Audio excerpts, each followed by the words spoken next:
Hello there, friends. This is Spencer Michaud.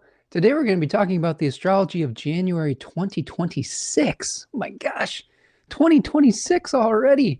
We're going to be breaking down all of the ins and outs of the astrological movements of the month ahead, of which there are many. So buckle in, join us. We're going to be spending a few hours together just going through the big picture thoughts, the philosophical thoughts about the overall astrology of the moment. We're going to get into the nitty-gritty of the details. You might hear some things on this channel that you don't normally hear, since we utilize some of the techniques of Hellenistic astrology, of traditional ancient astrology. So hope that you're doing well out there and having a great Friday afternoon as I'm recording this. And let's take a little bit of a look ahead. So welcome, friends. Let me know if you're here in the chat. I always love seeing my friends in the chat and knowing where you're stopping in from. So let me know you're here. So we're talking the astrology of January 2026. A couple announcements before we dive into it. There is a couple weeks left of 2025. So if you want to reach out for a reading and take a look ahead at 2026, we might be shifting some of the offerings for 2026 coming up. But if you take a look at the website at the Book Now button, you're like, you know what, I'd really like to get a natal reading or a transit reading or some astrological tutoring from Spencer. That's where you can find me, spencermichaud.com. Click on the Book Now button. I'd love to work with you and help you to make a plan for what's going on ahead in the new year, right? It's a great time for making plans, a great time for kind of looking back at where we've been and looking forward to where we're going. Sometimes having an objective guide that has some insight into your personality, your chart, what the things that are going to be coming into your life via the language of astrology can be extremely helpful. So go find me at spencermichaud.com. I would love to work with you. Also, I have a webinar store over there where you can find some teaching material. I've got all sorts of webinars where you can learn astrology, tarot, and mythology. Click on the store button. You can find my Decans webinars over there where I talk about the 36 faces of the zodiac, these 10-degree sections that we're going to talk about today that are syncretized with the tarot and with fixed stars and with daimons and spirits. So all sorts of good educational material there. I have a webinar series with my beautiful partner, Tanya Andrews of Third Coast Mojo. It's called Dignity and Devotion. And if you are trying to craft a magical practice that is informed by astrology, which can be a really powerful combination, one of the most powerful combinations, go check out that 7 Traditional Planets series where you can create a devotional practice, but also learn how to harness the energy of those very powerful deities. Finally, you can find Stars and Cards, a webinar where I teach you how to connect all of the significations with the tarot, to understand some of the esoteric language behind the tarot, which is quite vast. So if you want to learn all of those things, go visit the store over at spencermichaud.com. Speaking of Tanya Andrews, we have some pretty cool stuff that is being launched over at Third Coast Mojo. Exalted Jupiter in Cancer is here. Pretty excited about this election. This is the greater benefic, a planet that's associated with abundance, with good fortune, with expansion, with bringing order to our lives, bringing peace. And when it's in Cancer, it's in one of the places that it loves to be in. So it is able to do all of those things with all of the grace that comes through Zeus, through Jupiter. And Tanya's been able to capture some of that essence in some of these materials that you see here, and has a series of offerings that are going to be coming out over the next few weeks. But this Exalted Jupiter, the first in her offering in that series, is amazing. I've been wearing it. It's been making me feel hopeful in a time where sometimes hope is a little bit harder to find than normal. And it's just been really making me feel generous, I guess, like the greater benefic. So if you're wanting to come into alignment with generosity, reciprocity, abundance in your life, finding some new ways to share with others and to be able to have that circulation of goodwill, this is an amazing election and material. So go find her on Etsy at Third Coast Mojo. There is a link to that is pinned in the chat on YouTube. So I hope that you'll go support her over there and partake of this wonderful election. You can also find me over at my newsletter, okay, the Spencer Michaud Astrology newsletter, where I also give updates on Third Coast Mojo offerings as well. I've been picking songs of the week over there if you want to know, get a little insight into some, some little tunes that I like. go sign up for that. There is a link to sign up for the newsletter. It'll help you stay in touch when we're going live as well. So when we go live, usually we go live around Friday afternoons, but sometimes those times shift a little bit, and being part of the newsletter community can help you stay in touch with any deals that we're offering, but also when we're going live. This week's song of the week was a Steve Winwood tune. I believe it was the Finer Things to celebrate the Jupiter Exalted in Cancer election release. Steve Winwood's kind of my emotional support music as I guess an exennial, you could call it, that little Oregon Trail generation. I was just coming into consciousness in this world while Stevie Winwood was on the radio, and just love his voice, and like there's just a real positive aura around those early 80s Steve Winwood tunes. So go check that out as well. If you want to support the work that I'm doing here today, you can also support the channel via Super Chat while I'm live on YouTube, or you can become a patron at buymeacoffee.com. All of these donations and gifts go a long way to helping us keep the lights on here, helping us to do this work, buy us the time and the materials to be able to do the research and put all of this together. It is a labor of love, and all of your support is very, very much appreciated. I've been reading this wonderful new book that I always have good book recommendations, Sacred Economics, Money, Gift, and Society in the Age of Transition by Charles Eisenstein, talking about the circulation of energy and how we can create reciprocal relationships. And this is a great way to support that process, and hopefully we can create those energy exchanges with one another. All right, friends. Those are our announcements. I'm going to check in with our chat and welcome some friends here. Rachel Fletcher is here. What's up? Rachel says hello from Roanoke, Virginia. Nice to see you, Rachel. You getting some snow over there? We just got some snow out the window for this afternoon a little bit. It was kind of, all the snow melted, and then it rained yesterday and it was all gone. And then today it's cold again, and now we got some more snow, and it's just looking out the window. It's like, oh, come on, really? I gotta do this again. I gotta get the snowblower out again. But that's, that's winter. So nice to see you, Rachel. Hope everything's going well your way. Leanne is here. What's up? Says, hey, Spencer. Hey, Chad. Hope everything is going. Everyone is well. Hope you are well too, Leanne. Thanks for joining us from overseas in the UK. It's always nice to see my friends from Europe and other continents joining us. I'm so honored to be, I guess, a global voice at this point, and having your perspectives in the chat is really just a blessing. So thank you, Leanne, for being here today.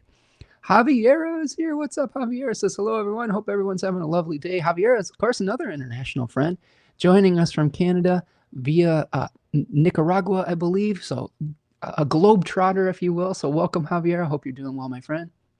Rachel says, love the song of the week. Oh, good. I'm glad people are enjoying that. I know it's sometimes it's a little bit, what's the word? Vulnerable to share things that we like, because we all have different tastes, and my musical taste is very, I would say, kind of eclectic. I like a lot of 80s synth pop, and but I like things from all different genres and different decades. So if I'm sharing things that are like, what is that? That's so ancient, Spencer. No. This is maybe a Cancerian thing where we like things that stand the test of time, and appreciate if other people listen. It's just kind of this nice little sharing thing. Oh, let's get a little insight into some more personality there. K-Wow is here. What's up, K-Wow? Nice to see you. Hope you're doing well, my friend. Thank you for stopping in again this week. It's always nice to see you in the chat, and hope that you're doing well from wherever you're joining us. I can't remember off the top of my head, but let me know in the chat, and I'll give your place of origin a shout out. Okay. Friends, let's get down to it. We're going to buckle in, get yourself some water, some snacks, something comfy. And we're going to be here a little while. We're probably going to be here about 2.5 to 3 hours if I'm being realistic, and going through just a lot of astrology. And I will start with some big picture thoughts. Okay, big picture thoughts. This new year, this new month that we're going to be experiencing, January, we have a lot of the Capricorn and Aquarius kind of planetary movement happening. We've got a lot of planets moving through Capricorn and then transitioning into Aquarius. So Saturn ruled signs. So it is a Saturnine time of year. It's a time where it's winter in the northern hemisphere. It's a time where abundance isn't necessarily as easy to find on the earth in the natural, traditional way, right? There are other ways to create abundance during the winter time through community, through sharing, through knowledge, all of those types of things. But things aren't necessarily growing as easily in the conditions that winter brings. So that's a underlying theme, right? But one of the things that is coming in January is a lot of renewal. So not only do we have the return of the light of the winter solstice that's happening this weekend, but in December, okay, I believe the 21st Sunday, as I'm recording this on the 19th. So it's coming. The return of the light's coming. We have a new moon coming today, and then the return of the light as the sun moves into Capricorn. Now that concept is really fascinating because it is shown to us through the ascension of the sun by a concept called declination. That's how high the sun rises each day around noon or so, right? It's declination. And at this point, the sun's going to start rising higher in the sky and therefore increasing the length of the daylight. Doesn't mean that we have longer days than nights yet, but we're starting to see the ascension of the daylight. It's like, oh, okay, return of the light. Days are starting to get longer again. And it's an important time to set intentions. It's an important time to set goals. It's an important time to take stock of where you've been and where you want to go. So a lot of those themes happening throughout the beginning of the new year. Now, if we just think about the specific astrology, a couple things. This is sort of the everything month. There are four planets that are traveling together. We have Venus, the Sun, and Mars, and Mercury all traveling within a few degrees of each other over the course of the next month or so. So everything is going to be doing kind of a similar thing. And I say everything. It's not literally everything, but it feels like it. So to start off the month, everything's out of bounds. If you joined me for the Astrology of December, we talked a lot about planets being out of bounds. So we have Mars, Venus, Mercury, and the Moon all starting the month in a condition where those planets are going outside the normal path of the normal declination path of the sun. So we just talked about declination as how high the sun is rising each day at like noon in the south, in my northern hemisphere viewpoint of the world. And these planets, sometimes most of the time, they usually stay within the same path of the sun. Metaphorically, that can be a planet kind of doing what's expected of it, what society expects of it. When a planet's out of bounds, it's moving outside the realm of the king, the realm of the solar deity. It's doing things that are unexpected. It's doing things that are outside the box. It's more of a pure essence of its own intentions rather than the expectations that are set for it. So Mars, Venus, Mercury, and the Moon all start the month out of bounds. So we might be just kind of doing things a lot different than we might normally have done it in the past. And that's okay. We might really have to. Everything's Kazemi. So all of these planets are going to renew themselves in the heart of the sun. We have Venus, Mars, and Mercury all renewing themselves in the heart of the sun. And Kazemi is a concept where we see a planet conjoining the sun. Think of the sun as a great furnace of life, a furnace of vitality. And when these planets join with the sun, they get this new burst of energy, this new renewal of purpose. So if we're feeling a little tired lately through December, we've come to a lot of endings. We've been going through this snake shedding skin year. It's the Chinese year of the snake. We've been going through these squares from Sagittarius to Pisces where we're trying to figure out, what does this all mean? How do we let go of all these old forms that we were experiencing through the grand water trines, where all those planets were moving through Scorpio and showing us, hey, this isn't working anymore. This form has to be released. And now all of those forms have been released through December, or many of them. And now we're seeing the time where we can plant new seeds again in January with these Kazemis. So a lot of Kazemi planets, a lot of renewal energy. And a lot of this is going to be happening in the second decan of Capricorn, right? This kind of Three of Pentacles area where we're trying to build something. We're trying to build some structures, but we need cooperation to do so. So we'll talk about that as well. Everything's also opposite Jupiter retrograde. So all of these planets, the Venus, the Sun, Mars, Mercury, are all going to oppose Jupiter retrograde in Cancer from Capricorn. So a lot of tension between our Capricorn themes and our Cancerian themes.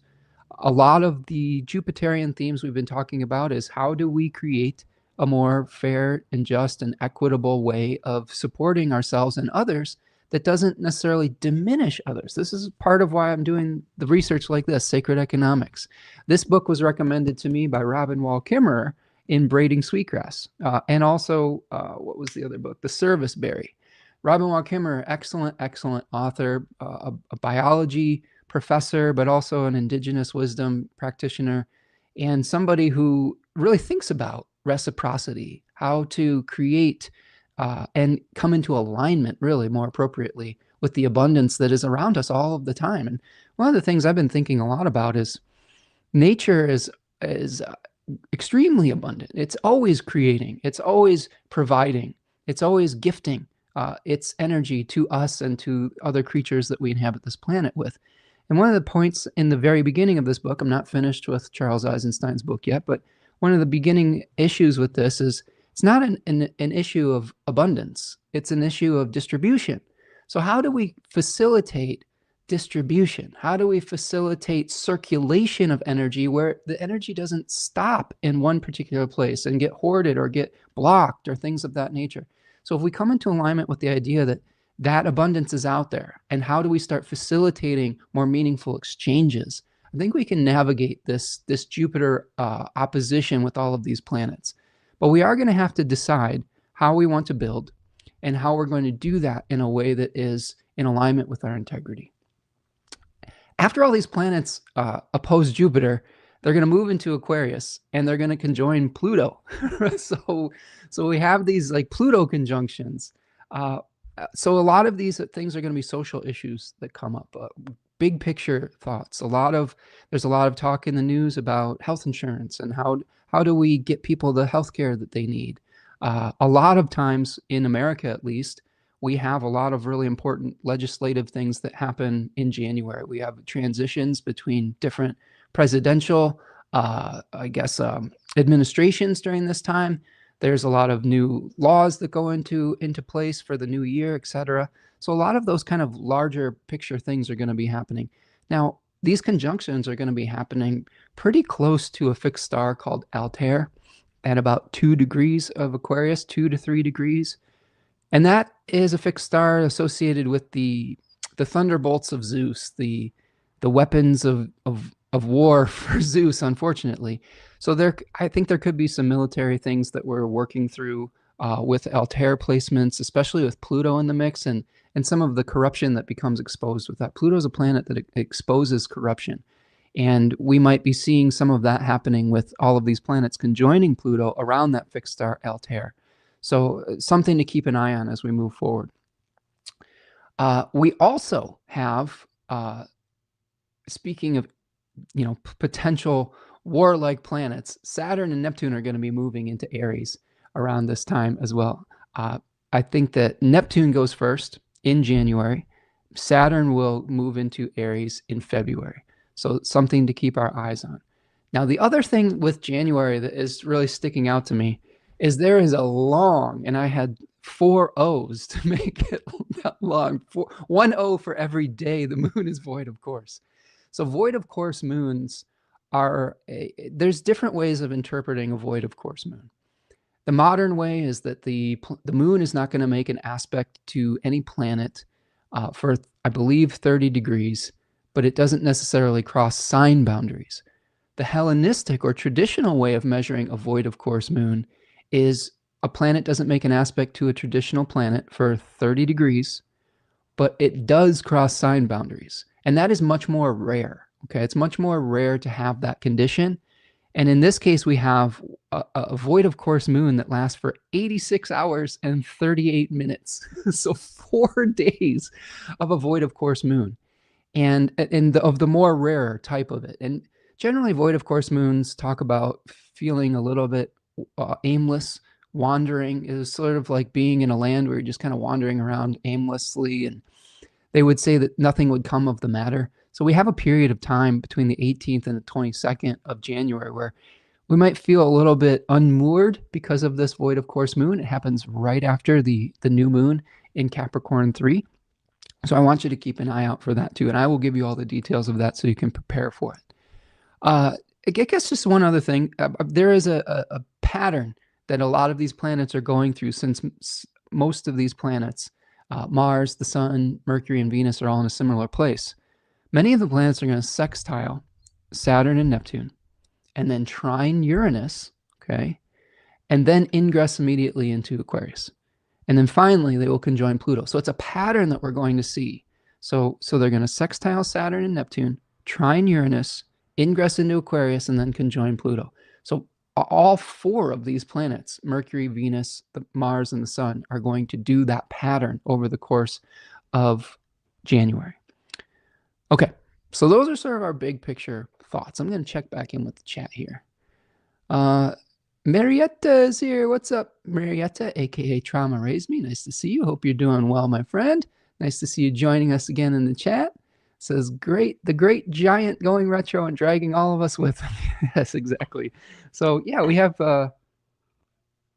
Jupiter moving retrograde right now, but in a sign of its exaltation, which we've kind of been exploring the potential of an exalted planet acting sort of like it's in its fall when it's retrograde. So we may still be having some challenges with Jupiter. The other thing about Jupiter right now too is starting out the month, Jupiter is still in malefic enclosure until January 7th.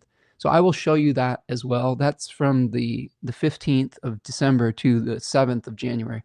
It's maybe a little bit harder to expand, to feel like we're making progress in that regard. Another great thing you could do to mitigate it, go get some of that Jupiter and Cancer oil from Third Coast Mojo. Javier says, that's how all of the Decan of December has felt. Void moon vibes. I'm in a Neptune haze. Yeah, the Neptune contacts and void of moon, they can feel a little bit similar in their vibes. Like we're kind of melting, like there's just a little bit of confusion, and we just feel like we're not going anywhere, right? So we'll try to navigate that the best we can. Javier says, I live this Capricorn Cancer axis daily. Well, your chart's going to get lit up, Javier, in January. And so will mine, because I'm a Cancer Sun and Mercury friend. Okay, so let's take a look at some of these medium range things. We talked about some of the big picture thoughts. Let's talk about the medium range things. Lunations. So we have a number of moon phases that are important moving through January. We have a full moon on the 3rd of January at 13 degrees of Cancer. So the opposition between the Sun in Capricorn and the moon in Cancer, its place of its own domicile, place where it has access to its resources. So there could be some positive experiences with that.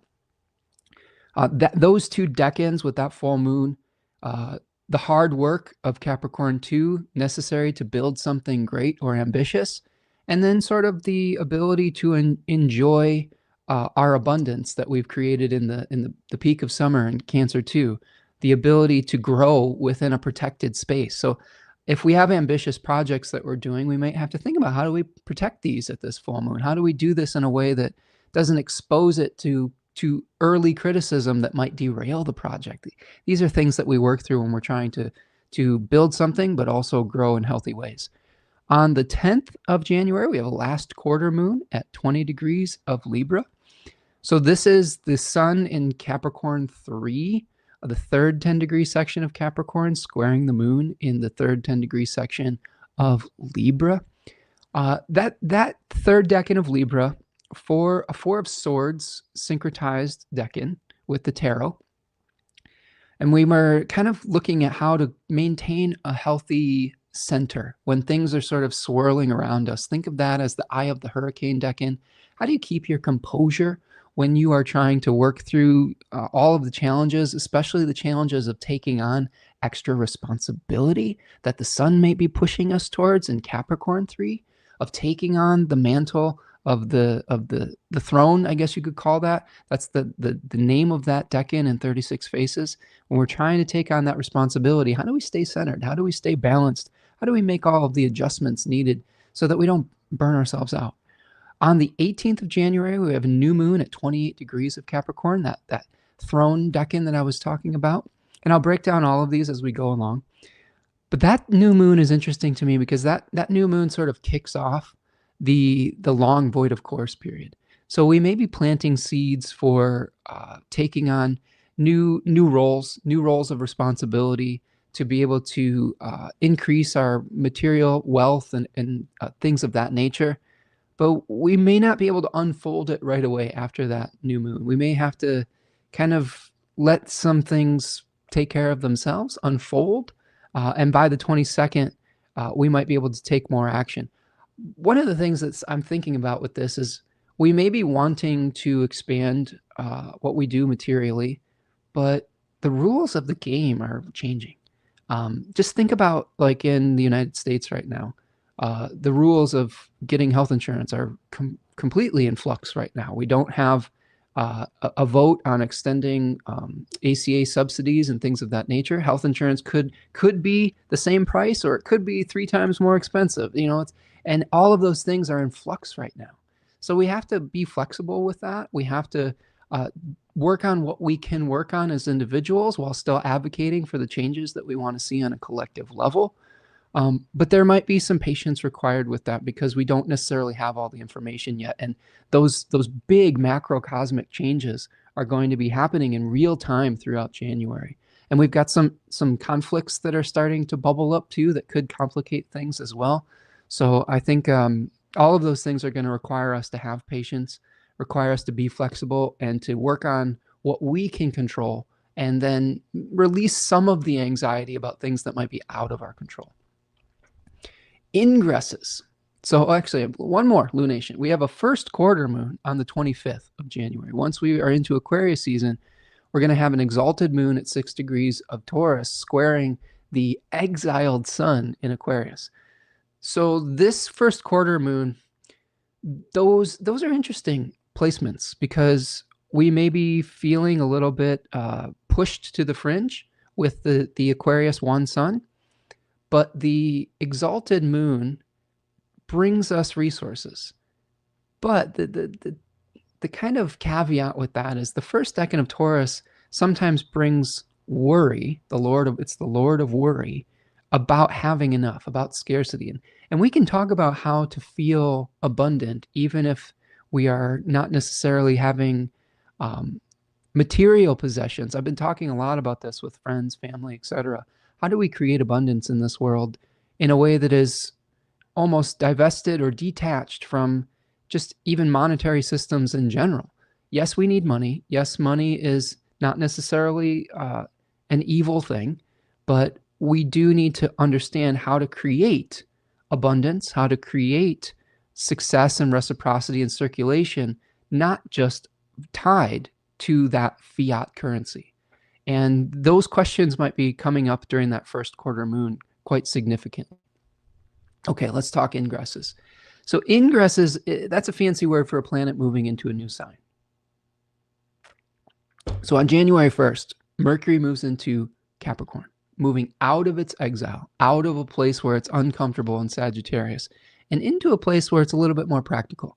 So in the beginning of the month, our thought processes, our communication styles might be a little bit more like, that's a wonderful vision, but what's the reality of it, right? Reality check Mercury with it moving through Capricorn.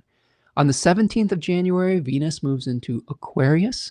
On the 19th, the sun follows into Aquarius. And on the 20th, Mercury will move. Mercury's flying. It's moving really fast, direct. It will move into Aquarius on the 20th. So only 20 days of Mercury in Capricorn. Mars will move into Aquarius on the 23rd, which is interesting because we will have most of the month of January with Mars in its exaltation in Capricorn. So that is a powerful time to take some meaningful, practical, well thought out actions in your life, but having patience to see it through to completion. And then finally, probably the biggest ingress of the month is on the 26th of January with Neptune moving into Aries. So this is a big shift because Neptune is a slow-moving planet that changes signs once every decade and a half or so. And this is going to be a big shift in our energy. We had a preview of this in early 2025, but then Neptune retrograded back into Pisces. This is going to show us where our collective illusions are, where we may be seeking connection and unity with the divine, but also where we may be seeking redemption, according to Liz Green. It's a different vibe than Pisces, right? We may be trying to take a lot of new risks. We might be idealizing individual effort over collective efforts. We might be glamorizing Aries type things, which quite frankly could be violence. We could be glamorizing this kind of masculine yang energy as well. So things to consider, and Saturn moving through that period in February as well. Saturn Neptune conjunctions talk about the building of structures and the dissolving of them, and a lot of those can be really like these emotional structures that we're building as well, based on the vision that we're trying to bring into reality. So we'll talk about that more moving into February. If you want to get a big preview of that, though, the Saturn-Neptune conjunction in Aries, go check out a video that I did with Melissa LaFara of Energetic Principles. We did a collaboration on YouTube, and you can find that in the collaboration tab on my channel. All right, let's talk solar phases. Solar phases, we have some really important ones this month. Solar phases talk about renewals of planets in the heart of the sun, the furnace of the sun, the infusing of new purpose to that planetary cycle.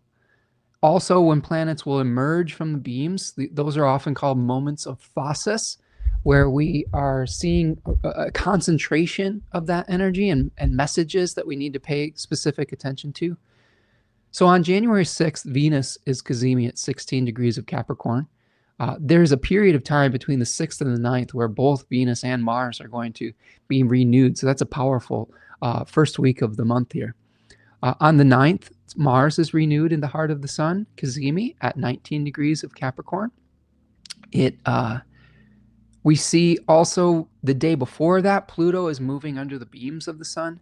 I have a little bit of questions still about whether these outer planets work in the same way with cazimi and being able to have those same moments of phasis and visibility, because a lot of that concept is based on the planet being visible or not, and these outer planets are kind of quote unquote invisible planets.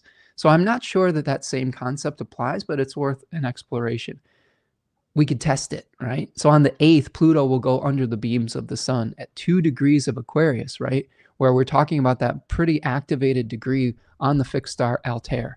So again, that fixed star is associated with the eagle that carries Zeus's thunderbolts. So we see a lot of military associations with that fixed star. So we could see a lot of discussions about military action as planets conjoin and as Pluto goes under the beams around that period of time. All of those things are going to be starting to come to the forefront of our discussions. On the 21st of January, Mercury is cazimi at 1 degree of Aquarius. So a renewal for mercurial significations as well. And then finally, on the 23rd, the sun will conjoin Pluto at 3 degrees of Aquarius, starting a whole new Pluto cycle as well, solar Pluto cycle. So all those planets cazimi, right? All those planets being renewed in the heart of the sun, really powerful new beginnings for this month. All right. Javier says, I'm interesting. I'm always building and dissolving for newness. Saturn and Neptune. It's a really, you live this, right? Was having Saturn and Neptune conjoining in your natal chart. So that is going to be something we're doing as a collective in January, is trying to build structure, seeing structures dissolve. Sometimes when we want to build new structures, other structures have to go out to sea, right? Be washed away with the tide. If a new tide's coming in, it's washing away some of the old things. So really powerful for change. Okay, out of bounds planets, enclosures, and void of course moons. These are traditional techniques that we don't always hear talked about as much with pop astrology, but really powerful ways of measuring time. So the first thing that we have is we still have Jupiter retrograde in malefic enclosure, which means that Saturn and Mars are making aspects to Jupiter that make it feel like it can't necessarily do all of the things that it is trying to do. It feels stuck. We might have some stuck Jupiter energy. We might feel pressure from different areas of our life. So go back to December 15th. Look at what may have started feeling enclosed around that period of time. It could be related to the Sagittarius and Pisces area of your chart. But the good news is that condition is going to start to be alleviated when Venus conjoins Mars in Capricorn on January the 7th. So it's not going to last forever. Sometimes Jupiter is associated with hope as well, and it might be tough to be hopeful in this period of time, but I think some of our hope is going to begin to return as Jupiter is released from that pressure from the two malefic planets, Saturn and Mars. We have those out of bounds planets I was talking about. Here are some dates for you to consider. Mars out of bounds from November 27th to January the 4th. Venus out of bounds from December 20th to January 3rd. Mercury out of bounds from December 28th to January 15th. And then we have a number of moon out of bounds periods, which aren't as rare as these other planets. So the 30th of December to January 4th, moon out of bounds. January 13th through the 18th, moon out of bounds as well. And then January 27th through the 31st, the moon will also be out of bounds. So 3 of those lunar out of bounds periods. The other really interesting thing, and some dates to write down on your calendar, the 18th through the 22nd, moon is going to be void of course. So this will start on January the 18th, right after the new moon in Capricorn, when the moon conjoins Venus at 1 degree of Aquarius. That 1 to 3 degree area of Aquarius is going to be really active this month. And it will end 4 days later. It makes no aspects to traditional planets, okay? The non-outer planets, the non-Uranus, Neptune, Pluto planets, until the 22nd, when it makes a trine to retrograde Jupiter at 18 degrees Pisces. So the moon will be void from 1 degree Aquarius, 30 degrees of Aquarius, like throughout the entirety of its time in Aquarius, and then throughout the first half of Pisces. So that's like almost 48 degrees of voidness. Like that's a long void of course moon. And like I said, void of course moons, if you measure them in the modern way, they tend to happen fairly regularly. But these Hellenistic voids are much more rare. Sometimes you will get a couple in a month, but sometimes you'll get none for a couple months. So it's worth paying attention to. What I try to do during void of course moons, Hellenistic voids, I don't plan anything that I am super attached to the outcome. One of the activities that I love doing during void of course moons is cleaning.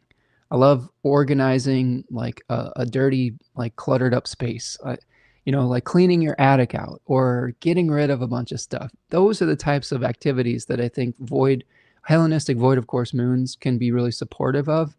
But if you're trying to plan something that you really are attached to the outcome, you may want to avoid this period of time. Now, that being said, it's 4 days. It's hard to stop our lives for 4 days, so I wouldn't get like too bent out of shape about that. But like if you have to schedule, I don't know, like if you have like a surgery or something, you might want to avoid that window if it's possible. If you have to have an emergency thing, like you got to go do it. But other things like that, like where you have the choice to move it to a different space, you might want to consider doing so. All right. So those are our medium range views. So let's start talking a little bit about the first part of this, the Sun in Capricorn 2. Now, this is a time period. What we're going to do today is we're going to split these time periods into decans. So 9 or 10 day periods. And I also kind of just want to remind you that we have this pattern with planets where they're going to sextile Saturn and Neptune, then trine Uranus. So this is happening from Capricorn, these planets moving through Capricorn. They're going to trine Uranus and Taurus, and then ingress into Aquarius and conjoin Pluto. So we'll see that. I'm consolidating that because there's so many different aspects. Like I can't just, I ran out of banners like when I was preparing this. So some of those things are going to be consolidated. So let's start by just giving you a little bit of a primer on what Capricorn 2 is all about. So here's a deck and flash card that you can receive, a digital deck and flash card you can receive when you download or purchase the Decans of Capricorn webinar. It's a 3 to 4 hour webinar that I talk all about Capricorn, the 10-degree sections. So this is a Mars-ruled face. The Decans are also called faces. These are masks that the sign has. So this is one where if we conflate, which we don't always want to conflate things, but if we think about Mars in Capricorn, it's exalted. So this is a really powerful place for Mars, where it has dignity by face and by exaltation. But when the sun's moving through there, it's shining a spotlight on what we want to build.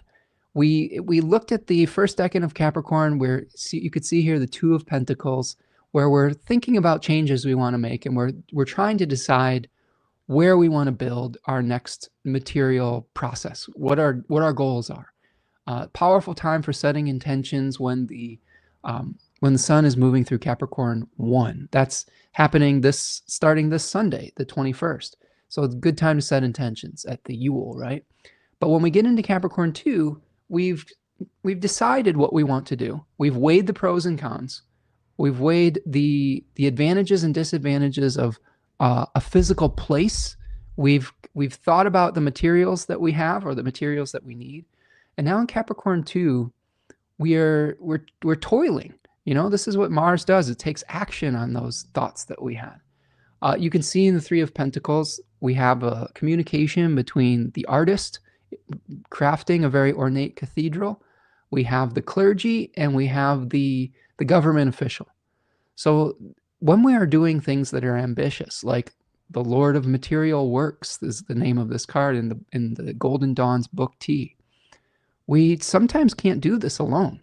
And Capricorn 2 teaches us how to gain the cooperation needed to do something very ambitious, to build the ornate structures of our life. Austin Coppock calls it the pyramid. Think about how much cooperation was needed to build those very, very ambitious projects in ancient Egypt. And the spirit in this decan is Hygeia. So Hygeia teaches us how to take care of our body when we're trying to do some of these difficult physical labors. So how do we take care of ourselves as we are trying to move through this physical world? So themes to think about: architectural designs, blueprints, ambitious projects, daunting tasks, gathering resources and support to manifest something, limiting possibilities, castrating possibilities into form. This is a Saturnine kind of signification. Saturn, Kronos, has this sickle, right? And it was used to castrate, I believe it was used to castrate his father, Uranus, right?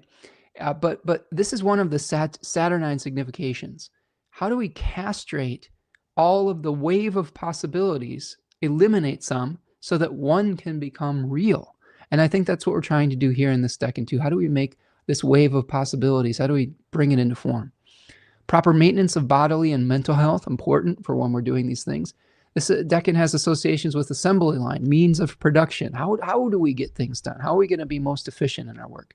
So questions you can ask yourself during this time period: what resources do you need to build? How can you gather support for your vision? Is this plan in service of the self or the collective? Okay, that's important. If we are only serving the self, we become an endpoint for the circulation of resources. If we become a channel for those resources, we become a conduit and we keep the flow going, okay? And this is a really important concept as we're trying to make our economics more sacred, right? Make these exchanges more spiritual, more sacred, more honorable, right? Rather than just blaming greed for everything. How do we create this vision of a new system of exchange that doesn't always leave us feeling drained or feeling icky, right? Like that's kind of, it's like, oh, ugh, this feels icky. It feels like exploitive. So it doesn't have to be that way, is the point. So another question you can ask yourself: is the project practical or is it hubristic? Hubristic was one of the things that the gods in ancient Greek mythology punished the most. It basically was when a human being said, I know better than the divine, than gods themselves, or than nature, right? And that is often punished very severely. So if we're trying to do things that go against nature, if we're trying to do things that are so grandiose that they're just not realistic, we will experience a fall from grace. This was seen through the biblical story of the Tower of Babel. They were trying to hubristically build a tower to heaven through material means. Now, I think that and what I agree with, I guess I will say, Charles Eisenstein, when he talks about one of the real challenges with our modern mindset is the separation of spirit and material things. And it wasn't always that way. The world was ensouled. So that Tower of Babel story, while I think it can be important to try to not deify these types of materiality exchanges or these projects, I also think that there's a different way of thinking of things, that matter can be ensouled, and we don't have to feel guilty for doing physical things. And I think this is a mindset that would be very valuable for restoring some of the abundance mindset versus scarcity mindset. So finally, how can you take care of your body while you toil? Really important when we're going through Capricorn season. So let me check in with the chat here. Javier is saying, I also heard void of course moons are like Mercury retrograde, just revise things. Good idea, right? Always good to reflect on things. No new projects, Javier says, exactly. You want to just be working on something that you've already initiated. You don't want to necessarily start something new, which is a little bit awkward because it's going to be happening right after a Capricorn new moon. We might be wanting to start something new. Again, that's where the patience comes in, right? Rachel says, though I don't have anything in Capricorn too, I love this decan. Ooh. Yeah, I'm learning to appreciate it. It's the opposite decan of my natal sun, Rachel. So it's a little bit awkward for me sometimes, but I think that sometimes we need balancing energy in our life. If I plug my beautiful partner, Tanya Andrews, Third Coast Mojo again, she has some awesome Mars and Capricorn elected materia in this decan. And it is powerhouse stuff. We have one oil that has chips of a beaver. Let's see here. I have some on my desk to remind me to keep working hard. These are beaver chips, and beaver chips can mean different things. Not beaver poop, but like chips that they have cut from the tree. And we found these at a nature center that we like to walk at, and the beaver had returned to that area for the first time in 150 years. The beavers had sort of been hunted out of extinction in our area for the last 150 years. And through the restorations efforts of places like the Mathi Botanical Gardens in southeastern Michigan, in the town that I live in, Ann Arbor, Ypsilanti area, the beavers had returned. And it was just so powerful. And that energy of like just kind of building ornate structures really is infused with all that. So check that out. If you want to embody this decan, check out the Mars in the second decan of Capricorn materia over there. But yeah, good energy. Winter's here. What's up, Winter? Yim, nice to see you. Hope you're doing well, my friend.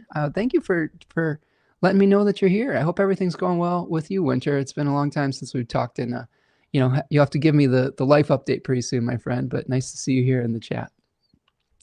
Javier says, I'm feeling all of this so hard at the moment. Yeah, it's a lot going on. A lot of stuff we have to work through.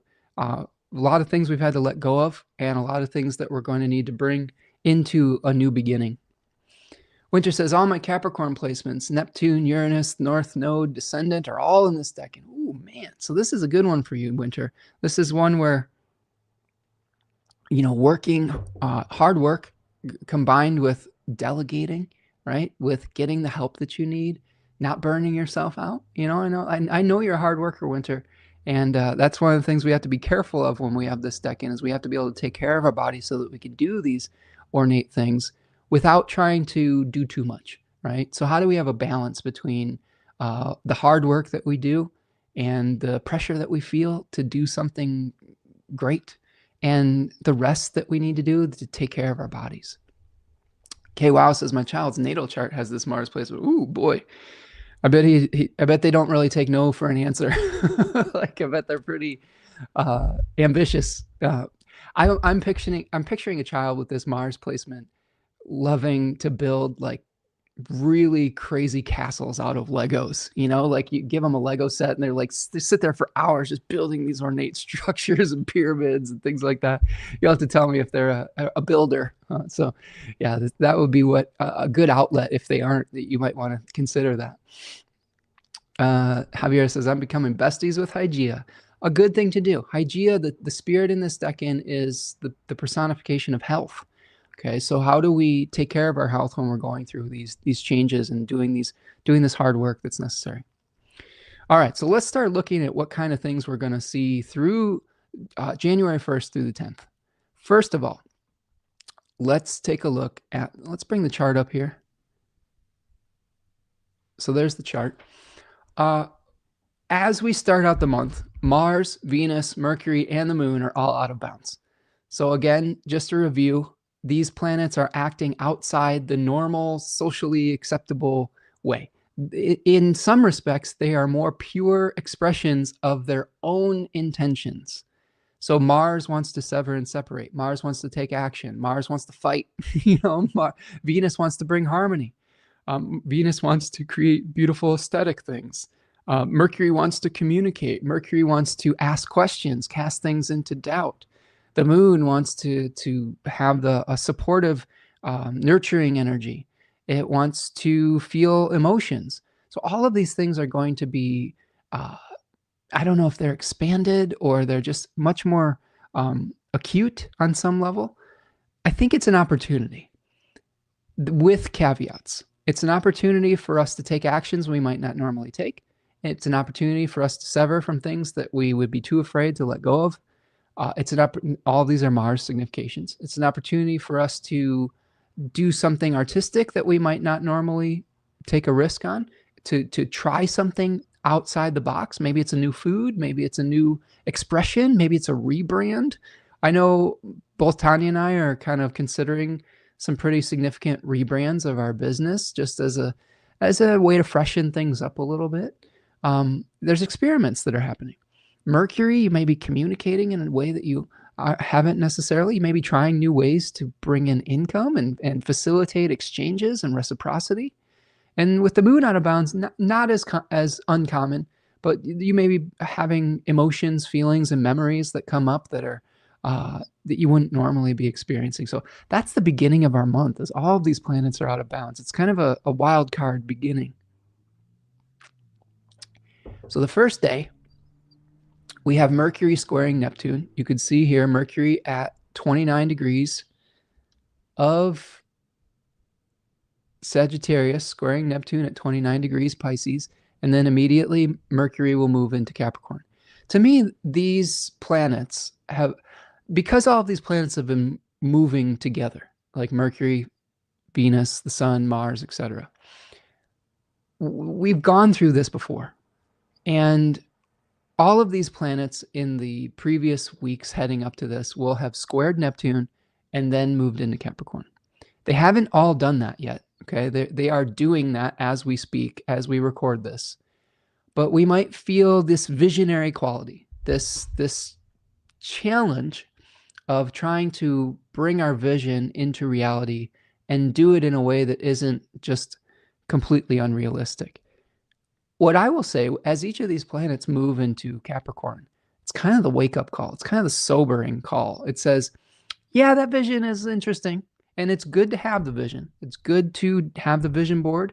It's good to aspire and know what your values are. Okay, this is what we were talking about with December, is getting clear about what you value and what you want to do. Tanya and I have been talking a lot about this week. This was the first week since Tanya was let go from her job, and she's been home this week, and we've been trying to figure out, like, all right, how do we organize our lives? How do we organize our daily schedules? How do we interact while we're both home, type of thing? For those of you who are used to spending a lot of time alone, and then you spend a lot of time with your partner, there's negotiations that happen with that.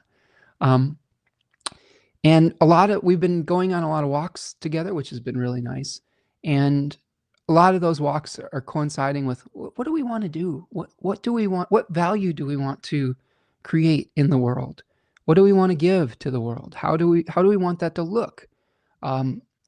We've talked slightly less about the structure of what that is going to look like, and more about what's the essence of what we're trying to achieve. And when we get clear about the essence and the meaning that we're trying to achieve, that's when the form starts to become clearer. So you say, okay, well, my goal, like for me, this is sort of my research material right here, sacred economics. How do I create a system of exchange that supports me and my family, but also uplifts others without diminishing them? That's my why, right? How do I create abundance and keep the flow of information available to people, whether they have abundant resources or whether they're struggling or not? Like those are important values that I have. So that's my why. And then the form will start to become clearer as we go through that experience. So with Mercury squaring Neptune, you might be asking questions specifically about the means of exchange. Mercury is a liminal planet that facilitates exchanges. And you might be having a lot of thoughts about how to do that. And then things start to get real when Mercury moves into Capricorn. That brings us to our full moon. Okay, so we've got the full moon on the 3rd. Okay, let's see here. We're at the 3rd. So here's our full moon. And let's just bring this full moon here for a second. And I'm going to, that's the new moon. There's the full moon. Okay. And this is an interesting full moon. I'm going to break this down in an entire live stream coming in the weeks ahead, probably next week. I think I'll do this next week. And then I'm going to take a week off. So mark your calendars. Go do something fun with the 3 hours that you save on your Friday. But the full moon in Cancer 2, excuse me, 13 degrees Cancer. This is an area of the zodiac associated with the three of cups. So here's our Deccan flashcard, 3 of cups. Lord of abundance, the walled garden, Austin Coppock calls it. Like, how do you protect the growth that's happening behind the scenes? As a Cancer 2 natal sun myself, my sun's at 15 degrees Cancer. A lot of my life has been about how do I facilitate healthy growth in a way that is also protective? How do we create safe spaces for people to be themselves and to grow into their fullest potential? This is something that this is a value that we have not only on this channel, but in like our Deccan Walk classes, in our Lord of the Rings classes, any classes that we've done, our book clubs. How do we create that space where people are allowed to be themselves, but also how do people feel protected enough to allow themselves to be vulnerable? A lot of the things that we talk about in Deccan Walk are really personal stories, and we are able to share those personal stories because of the type of environment that we create, one where people feel safe to do so. And these are some of the things you might be considering at this full moon. How do you create structure, the sun in Capricorn 2 with Mars and Venus about to Cazimi? But how do you protect that ambition? How do you protect those structures so that you can get to the renewal points? How do you bring other people into the mix? How do you do it in a way that creates cooperation with others? I would say one of the things that I would suggest with this full moon is you don't necessarily always have to reveal everything that you're working on.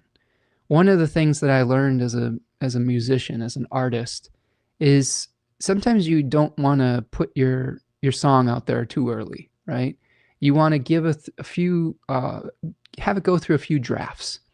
And if you do share it with people, you share it with people you absolutely trust that are going to be honest with you and that you know their feedback is valuable rather than just someone who just wants to take a dump on anybody that they see doing something creative with their lives. So be choosy about who you're sharing your vision with around this period of time. Share it with people you trust or protect it, because just like a caterpillar that's in its cocoon, it's in a vulnerable state. If you try to open that cocoon too early, things aren't fully formed yet, and it can be sort of a false start, right? It could be an aborted type of birth, right? So we want to make sure that we're protecting things that are important to us around this period of time. And we have to balance that out with becoming tough, right? Capricorn is a tough sign. It's a sign that says this terrain is really rocky, mountainous.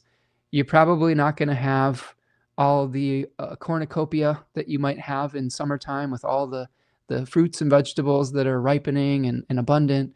You're going to have to eat some lembas bread if you're on the journey to Mordor, right? You're going to have to eat some crusty old bread that isn't so tasty, but it gets the job done, right? So how do you balance all of these things out at this full moon in Cancer?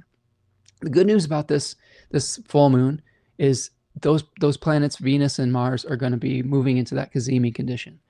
And I would also say some good news is that the moon is co-present with Jupiter, which often brings some good fortune. The moon is also in a place that it likes to be in. So that is also very positive. When you have a planet that is in its own domicile, it has access to the resources it needs. So you might have the emotional support you need to take on a more ambitious project. K-Wow says, yes, that tracks. He always loves building Lego sets and likes to take them on by himself. There you go, right? We were talking about K-Wow's child has Mars in Capricorn too.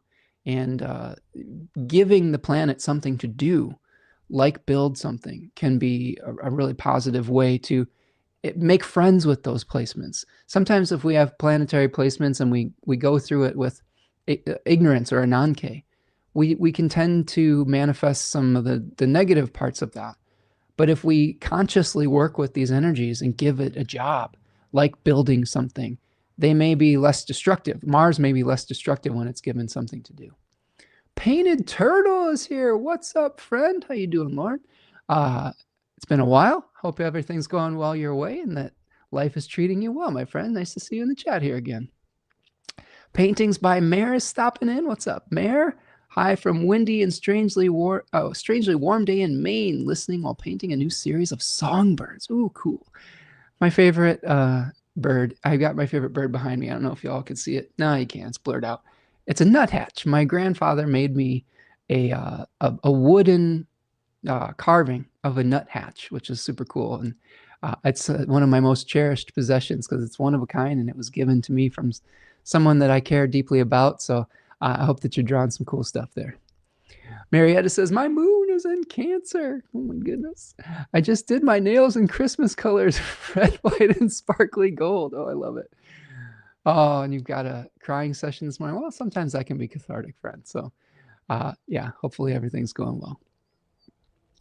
Okay, let's keep going. What do you say? So there's our full moon on the 3rd. Let's add the chart back up here, see where we're at. And we'll get back to, let's just get back to these transits. There we go. Let's go back to noon. Like that'll give us kind of an overview around the noon hour. So these are noon charts we're looking at. Okay, so if we start looking at how that full moon's going to unfold, first major kind of thing that we're looking at, and this is going to be a period of time between the 6th and the 9th where both Venus and Mars are going to renew themselves in the heart of the sun. So here's January 6th. You can see Venus and the sun are coming together. It's going to actually happen at 16 degrees of Capricorn. That is very close to a fixed star called Vega, which is in a constellation, the Lyre of Orpheus, right? So there is some significations in this decan around music, around creativity, around energy that sort of soothes the savage beast, you could say. Orpheus had just this magical quality about him where he could really soothe stressful situations and he could make wild beasts tame with his music. So an interesting place for Venus, right? Around Vega in the 2nd decan of Capricorn. Maybe there is some musical element that you can bring into this Venus cazimi. I know we've been experimenting in the newsletter with the song of the week. So hopefully that's bringing some of you some peace And a really interesting start for Venus here. So just some dates to consider with the Venus cazimi. When we're looking at a cycle of a planet, there's 3 important points for its solar cycle. It's when the planet goes under the beams of the sun, okay? That's when it's sort of taking to its sickbed. It's an old Venus, and it's becoming invisible. This is where we start doing some things behind the scene. The planet is, quote unquote, dying behind the scenes to be reborn at this cazimi moment. So we always want to really connect three dates. So November the 5th, Venus went under the beams of the sun at 28 degrees of Libra, third 10-degree section of Libra, in its own domicile, powerful place for Venus. So go back and look at November the 5th and see what was going on in your life, because you can make connections to what seeds you are planting when you understand what you were letting go of around that period of time. So we have the November the 5th, Venus under the beams, becomes invisible, working behind the scenes since then. We have the cazimi on January 6th, 16 degrees Capricorn, as we see here. Rebirth of purpose, rebirth of energy for Venus. You can also take a look at Libra and Taurus topics in your life to see what is being reborn. In my Leo rising chart, Venus rules the 10th house, okay, Taurus, and the 3rd house, Libra. So I may be getting a rebirth in my public face, my career, and the way that I interact with neighbors or things of that nature. And you could do the same thing in your own chart. The emerging of Venus from under the beams and becoming visible is the next space that you want to take a look at. And Venus is going to emerge as the evening star, okay, where it rises after the sun at 2 degrees of Aries on March the 8th, okay, conjoining Saturn. So we see Venus kind of dying, okay, in Libra, cazimi in Capricorn, and then emerging in Aries.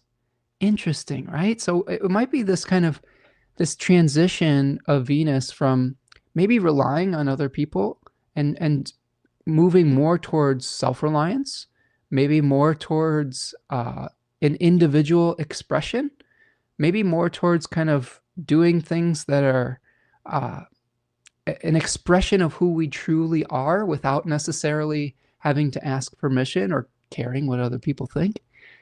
Hard to do sometimes. But I think it's really powerful to track those cycles. So think about whatever seeds that you're trying to build and then see the revelation of those things happening around early March. Let's see. Wow, we got a lot of, let's see. Marietta, you got your caps lock on?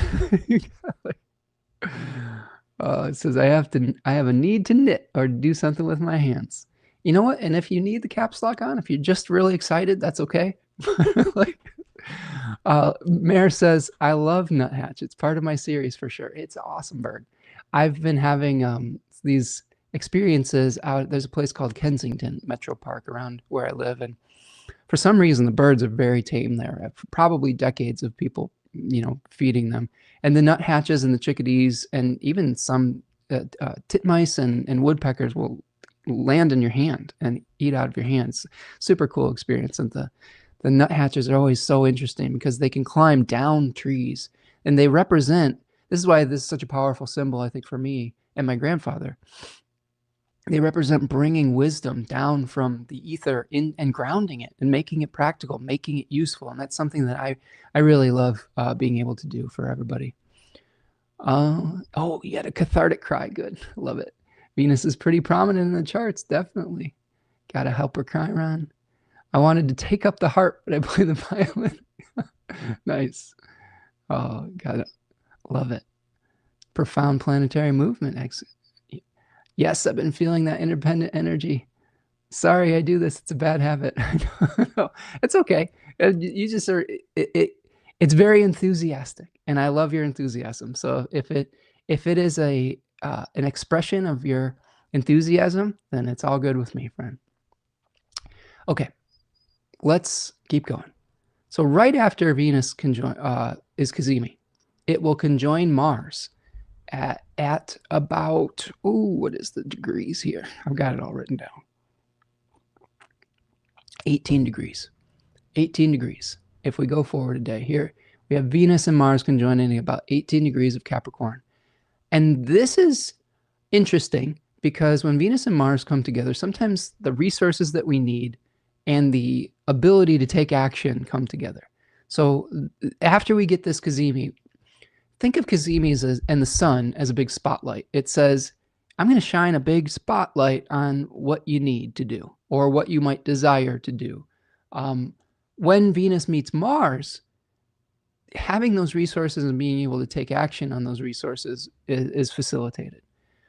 The other thing that's really, I think, positive about this Venus-Mars conjunction. So first of all, Mars is exalted, so that's good. We might be able to take actions that are sustainable over time. This is the end of the malefic enclosure. Okay, so once we cross over to the next day, the 8th here, now Venus is being able to cast its ray, all right, in between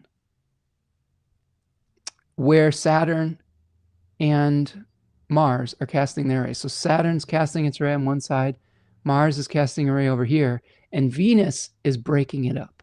So Venus effectively ends the malefic enclosure of Jupiter. So there may be something where you're having some nice support from people around you and getting the resources that you need to bring back some of that hope. So that to me is really positive. That's going to lead to the Mars Cazimi on the 9th. So here is Mars at 19 degrees, okay, making its renewal in the heart of the sun. So the cool thing about this is many areas and topics of our life are coming together to be renewed. So not only are the topics related to the Taurus house and the Libra house in your chart being renewed, but also that renewal is going to lead to a renewal in your Scorpio and Aries parts of your chart. So like I just talked about a Leo rising chart with the 10th and the 3rd house. It also might lead to a renewal with my 9th in Aries and my 4th in Scorpio. So these are big changes that are happening where a lot of the different areas of our life are coming together for new starts. And that's kind of exciting, right? Especially as we've been leaving old things behind. All right, let's see. Mare says, the birds are heart openers. The series is all about cultivating compassion. Ooh, I love it. Oh, I love it. That's perfectly in alignment with what we're doing here on this channel. So happy that you're putting that energy out into the world, and hopefully some of the things we talk about here will inspire some of those beautiful paintings. Lauren says, I love the caps. Yeah, I think that, we do have the black mode on, so I like seeing it in bold, and I love contributing exciting energy to your life. Yeah, you know what? You do you. Like that's part of the way that we roll on this channel is you be yourself. And if you're coming with the spirit of enthusiasm and kindness, it's all good, friend. All right. There you go. Good news to hear. All right. So Mars Cazimi. This is another point of having a malefic planet, but an exalted malefic planet renewed in the heart of the sun. This one's pretty exciting, I think, because not only do we have a Mars that is very good at taking strategic action, it's getting a power boost from the sun. So all of the plans that you're making could be getting this extra boost of energy and of vitality. So I think what is really important to do in the beginning of the month, you need a strategy. You need to get organized. You need to be able to do something that is associated, I think, with delayed gratification. I think this is what Mars works best in. Mars is able to take action, but in a way that doesn't burn themselves out, which sometimes can be like a Mars and Aries thing where Mars in Aries is great for starting things, but it's not really sustained energy. When Mars is in Libra, sometimes those actions we can't take until we ask permission of someone else. This is a Mars that says, I'm going to make a plan. I'm going to make a blueprint. I'm going to show up every day. I'm going to do the hard work that's necessary to get things done. And I'm going to make something of it. I always look at one of the ways that I analyze my little guilty pleasure of sports. Sports charts are really hard to delineate because many times we don't have a birth time. So one of the ways I've learned to delineate whether an athlete is going to have success or not is whether the ruler of their sun is in good condition or not. Now, recently we had some crazy injuries that happened over the last weekend. In particular, a guy named Mike Parsons, person I root for, tore his ACL, and he had the sun activating his Mars retrograde in Libra, and another guy on the team that had Mars retrograde in Libra also got injured. So that was a tough day. But the point being is both the coach, for those of you who are, I won't belabor this too much, but this is an interesting point as far as seeing the condition of this planet and how it's going to get energized. And I want you to track this if you want another way to track Mars Cazimi. So the team that I follow, the Green Bay Packers, I grew up a Packer fan. It was sort of a family inheritance from my grandparents who were from Wisconsin. The coach of the Packers is a Scorpio sun. The quarterback of the Packers is a Scorpio sun. And when Mars was in Cazimi, or not Cazimi, but Mars was in Capricorn 2 years ago, they went on this crazy playoff run. They were performing at a very high level, and Mars was the host of their sun.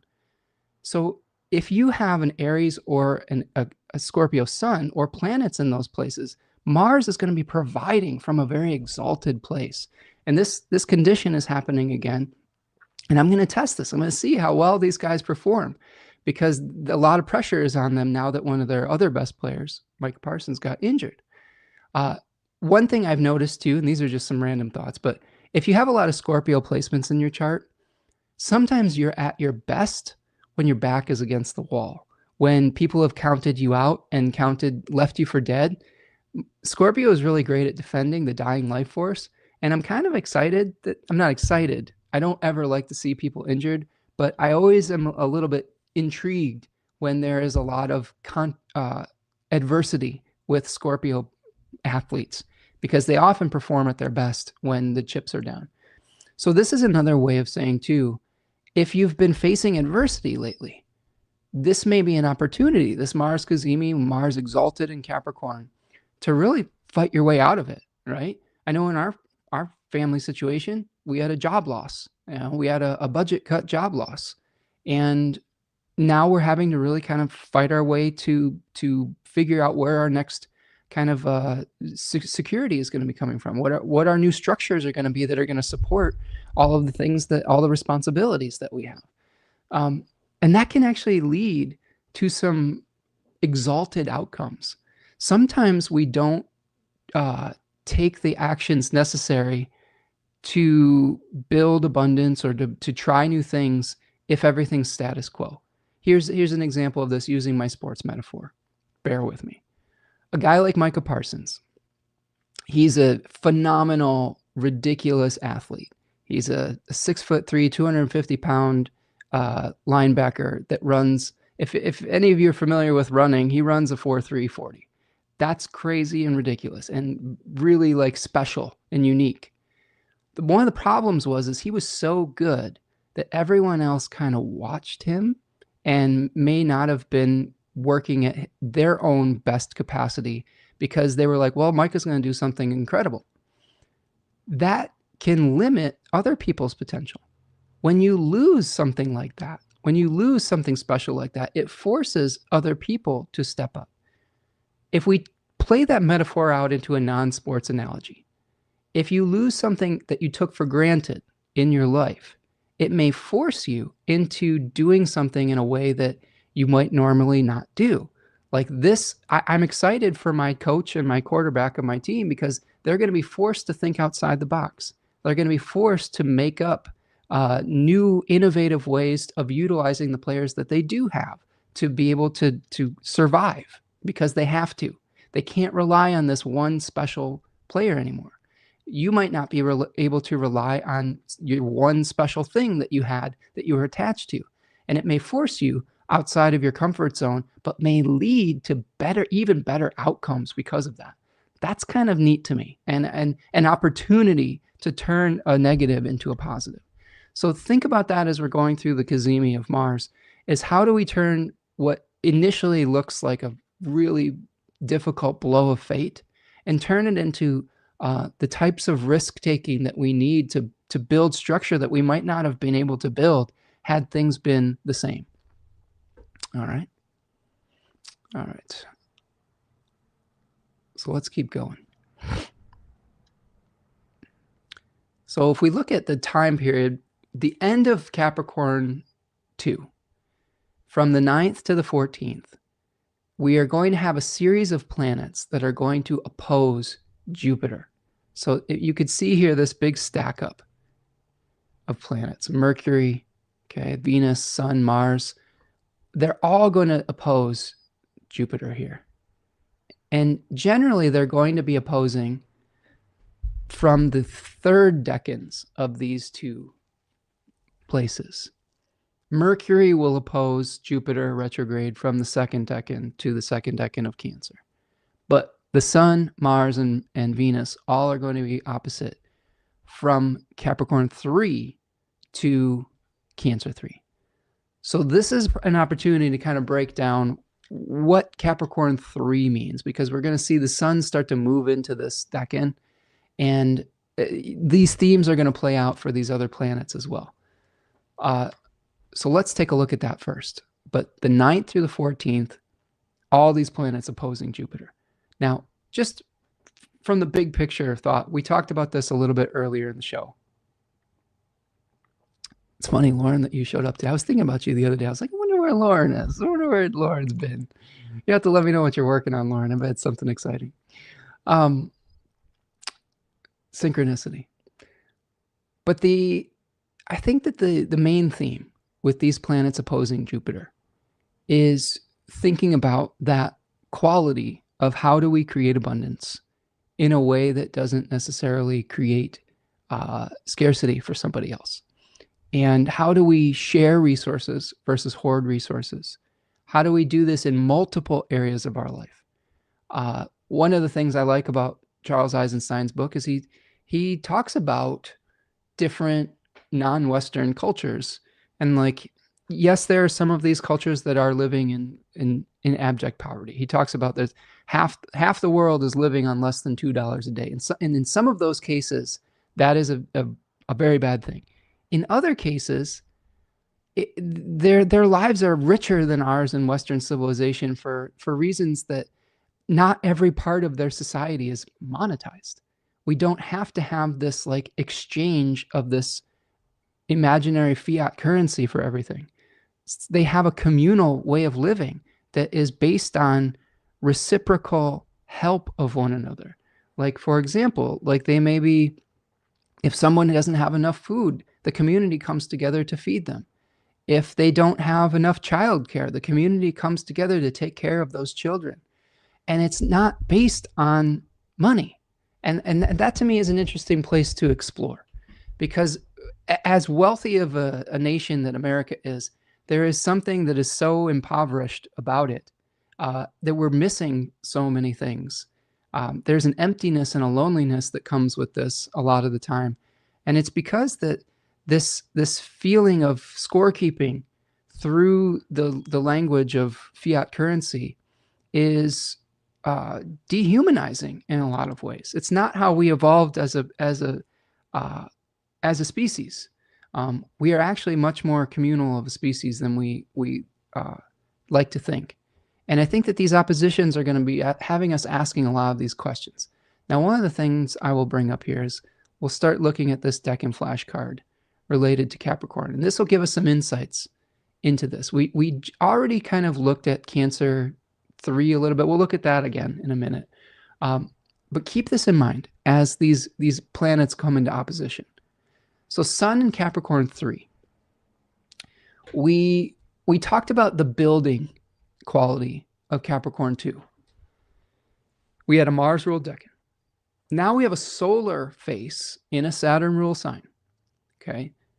Sun associated with authority, with like taking responsibility of power.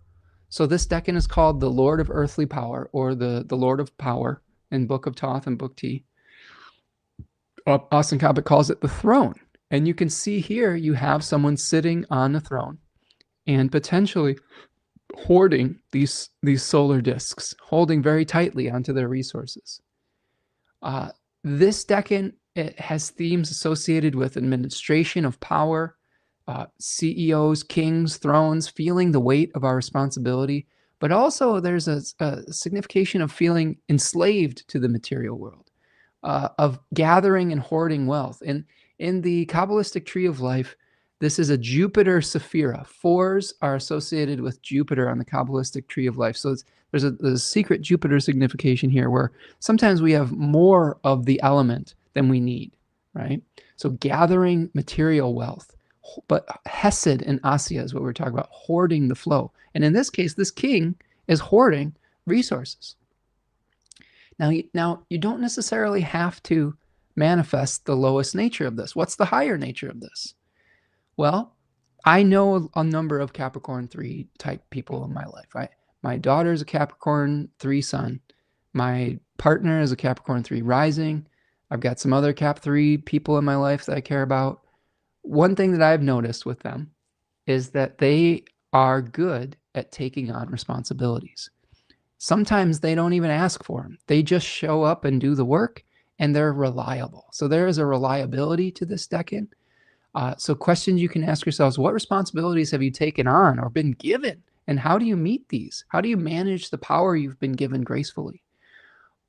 When you inevitably have to deal with resources, whether it's material resources or the resources of relationships, do you hoard these or do you allow them to flow through you?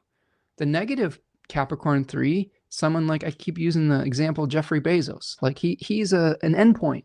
He's not a circulator of that money. He has hoarded that wealth. Whereas another example we talked about in Deccan Walk class recently, Dolly Parton, somebody who is a philanthropist, who is using those resources to better her community rather than be an endpoint for that flow. So do you own the possessions or do they own you? A lot of the themes that we talk about with this decan relate to like King Midas themes, like where if everything you touch turns to gold, well, you can't eat it. You can't eat gold. You can't hug a gold statue. I guess you can, but it's not going to hug you back, you know? So questions of asking yourself, how much is enough? You know, when can you say this is enough? I don't need more. How can I circulate that within my community? And then finally, is the throne that you find yourself on, is it a palace? You know, is it something that is supporting you, or is it a prison?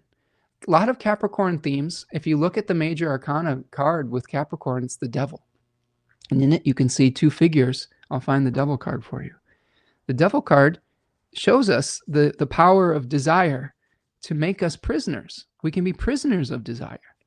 And Capricorn is a planet that talks about feeling imprisoned within the castle walls, within our expectations, within our material desires. Here's the devil card.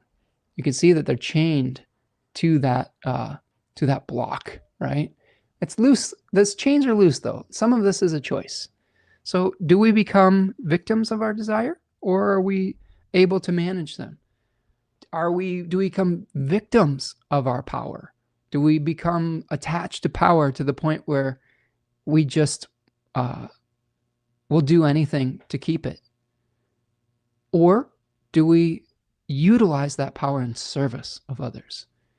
And a lot of these questions are going to come up as, how do you become empowered? How do you become a responsible person in your community while also manifesting some of these Cancer 3 qualities with the oppositions to Jupiter here? Okay. The overflowing cup. What do you do when you have more than you need? If you have more than you need, how can you philanthropically help others with that? If you don't have what you need, how can you open yourself up to receiving? How can you receive the help that you need? Charles Eisenstein makes great points in this book. I really recommend this. We should do a book club on it, Sacred Economics. How do we become facilitators? How do we become circulators?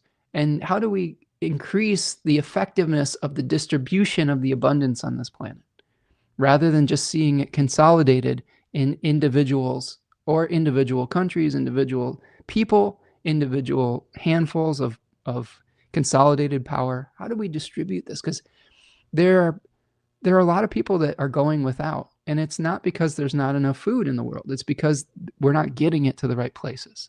So really important reflections to think about as we move forward.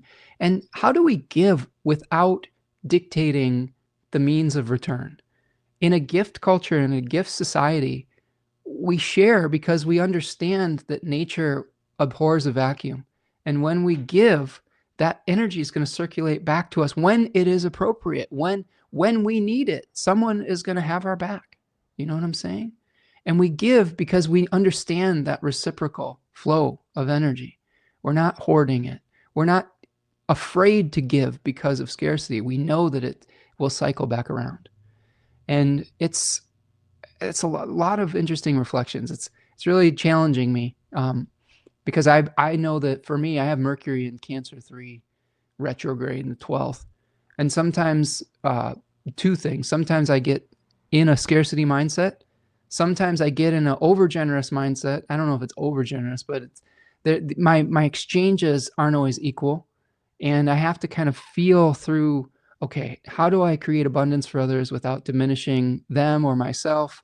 How do I get past my fear of scarcity? All of those things. All of those things are challenging me to think of exchanges and circulation of resources in a different way. And I hope that we can inspire those discussions moving forward. Let's see. Marietta says, prisoners of desires. You're preaching to the choir. I'm working hard to manage. Ooh, yes. I have some book recommendations too from Chogyam Trungpa. Ooh, yeah, send them over. I've got a number of new ways of doing economics books. I've got this one, Charles Eisenstein. I've got The Braiding Sweetgrass and The Serviceberry by Robin Wall Kimmerer. Another Charles Eisenstein book, The More Beautiful World We Know in Our Hearts Is Possible. Cradle to Cradle, talking about how to make things so that we aren't doing it with planned obsolescence, which is crazily just destructive for our world. How do we make things that are going to be able to not create waste, right? And they're going to stand the test of time. I have another book by Lewis Hyde called The Gift, which is another book I'm excited to read. A lot of cool books in that regard. Indigenous Economics is another one. Indigenous Economics, Sustaining Peoples and Their Lands by Ronald Trosper. Whew, so many books to read. A lot of these that were brought to me through the bibliography in Robin Wall Kimmerer's books. She really started me on this path. And I think it's been something that has been on my mind for a long time, is how do we create a more just system that's more in alignment with how nature really works. Javier says, I've been thinking about this lately. I wanted to help with donations to the mental facility that just helped me. Overheard some staff talking, and I don't drive. Through the block brainstorming came about something I'm looking into. Yeah, no, that's a great impulse, Javier. I think that when we receive help, human beings are innately generous. That's something that I'm realizing is when we get a gift, we feel that gratitude. And Charles talks a lot about how life itself is a gift, right? This gift of consciousness, this gift that we were given. When we were babies, we were given, we were in alignment with this gift economy already, because we received love and nurturing and food without any expectation of return, right? And yes, we've had some traumatic experiences with maybe some unhealthy parents, but for the most part, when we were little babies, They took care of us, and it was a gift that we were receiving. And how do we get return to that? When we receive something like for example, we've been snow blowing our neighbors' walkways, and just because we were like, oh, it's easy to do and it's a nice thing to do. And like one day we found like a box of cookies on our porch from them, and we're like, well, that's really nice. And like the whole time, like what I wanted to do was just like, be like, I got to give them something. I need to give something else. I need to at least acknowledge that they gave this to us. For days I was like, how do I thank them? Because I don't have their phone number, and like I see them sporadically. But the innate feeling of gratitude of someone doing something nice for you, we want to reciprocate that.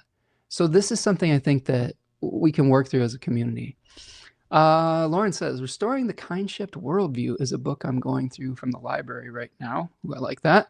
An indigenous download of many interesting, conflicting societal concepts as well.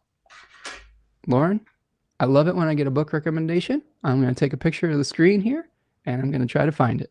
Anytime someone brings a book to my attention, I'm getting it. So I love it.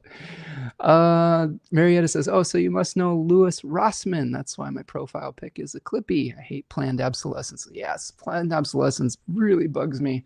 And that is a name I'm not familiar with yet, but I'm still new to all of these different authors. So send me your recommendations. Mayor says, because of your suggestion, I listened to Braiding Sweetgrass. Now I'm reading with my partner. We read it to each other in the evenings. It is lovely. Thank you, Spencer. Oh, I love it. Oh, man, that's the greatest gift you can give me, Mayor. When someone takes on a recommendation I make for a book and it changes their life, that makes me feel really good. So thank you for that feedback. And I hope that it's changing, your relationships and with nature and with each other for the better. Javier says, yes, feeling that. How can I give back to someone helping me so much? I get stuck. I'm just too thankful. Yeah. And you know what? You don't necessarily have to reciprocate the exact same way with the help that you received, or even at the same time. This is what we learn about gift economies. Just that feeling, you hold on to that feeling so that when your opportunity comes, when you see an opportunity to give, when you trust in the universe to provide, when you give something, you know that something will come back to you. This is how we get less attached to hoarding our resources, is we have faith that even if it creates a vacuum, if it creates a void, it will find us in a new way. And it doesn't necessarily have to be you give someone money and they give you money back later. It could be the exchange of time. It could be an exchange of just empathy. I keep using my neighbor as an example. I know I use the same anecdotes, but my neighbor has helped me learn about tools, and I talk to him about his divorce and give him an ear to listen to. Me and him were chatting on his porch the other day, and I offered to help him apply for SNAP benefits because he's a senior who's having some health problems, and he needed a boost, and he actually asked for help. Like he's very prideful, so he comes from a generation of men that aren't always great for asking for help. And he asked me for help this weekend to help him do that. And I was honored for that. And I want to help. So you never know how these exchanges are going to go. Like a few months ago, he helped me cut some wood for the raised bed that we were putting in. Like we shouldn't dictate how these exchanges should go. We just do it with the spirit, right? And you'd be surprised at how those things come back to you.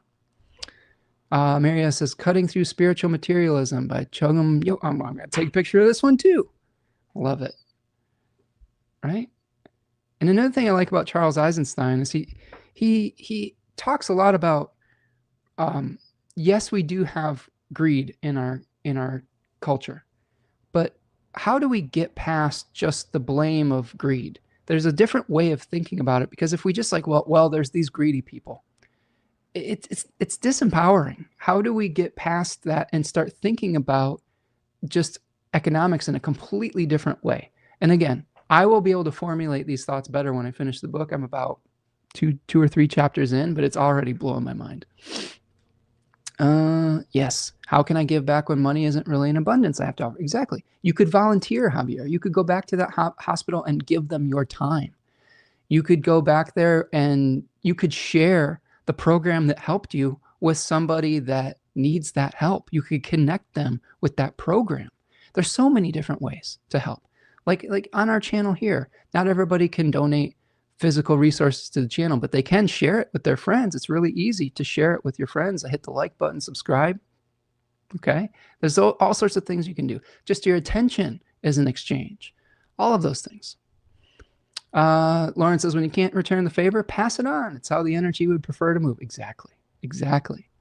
That's exactly right. I needed to hear it. Thank you, Javier. Says, appreciate you, friend. Okay, let's keep going. So Sun in Capricorn 3, January 10th through January 19th. Let's just go back and recognize that this is going to be part of the themes that we're working through when we have the Sun here, or these planets, the Sun, Mars, Venus, all opposing Jupiter.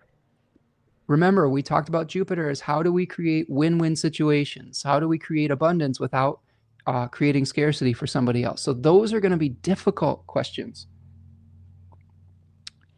I've been thinking a lot about this.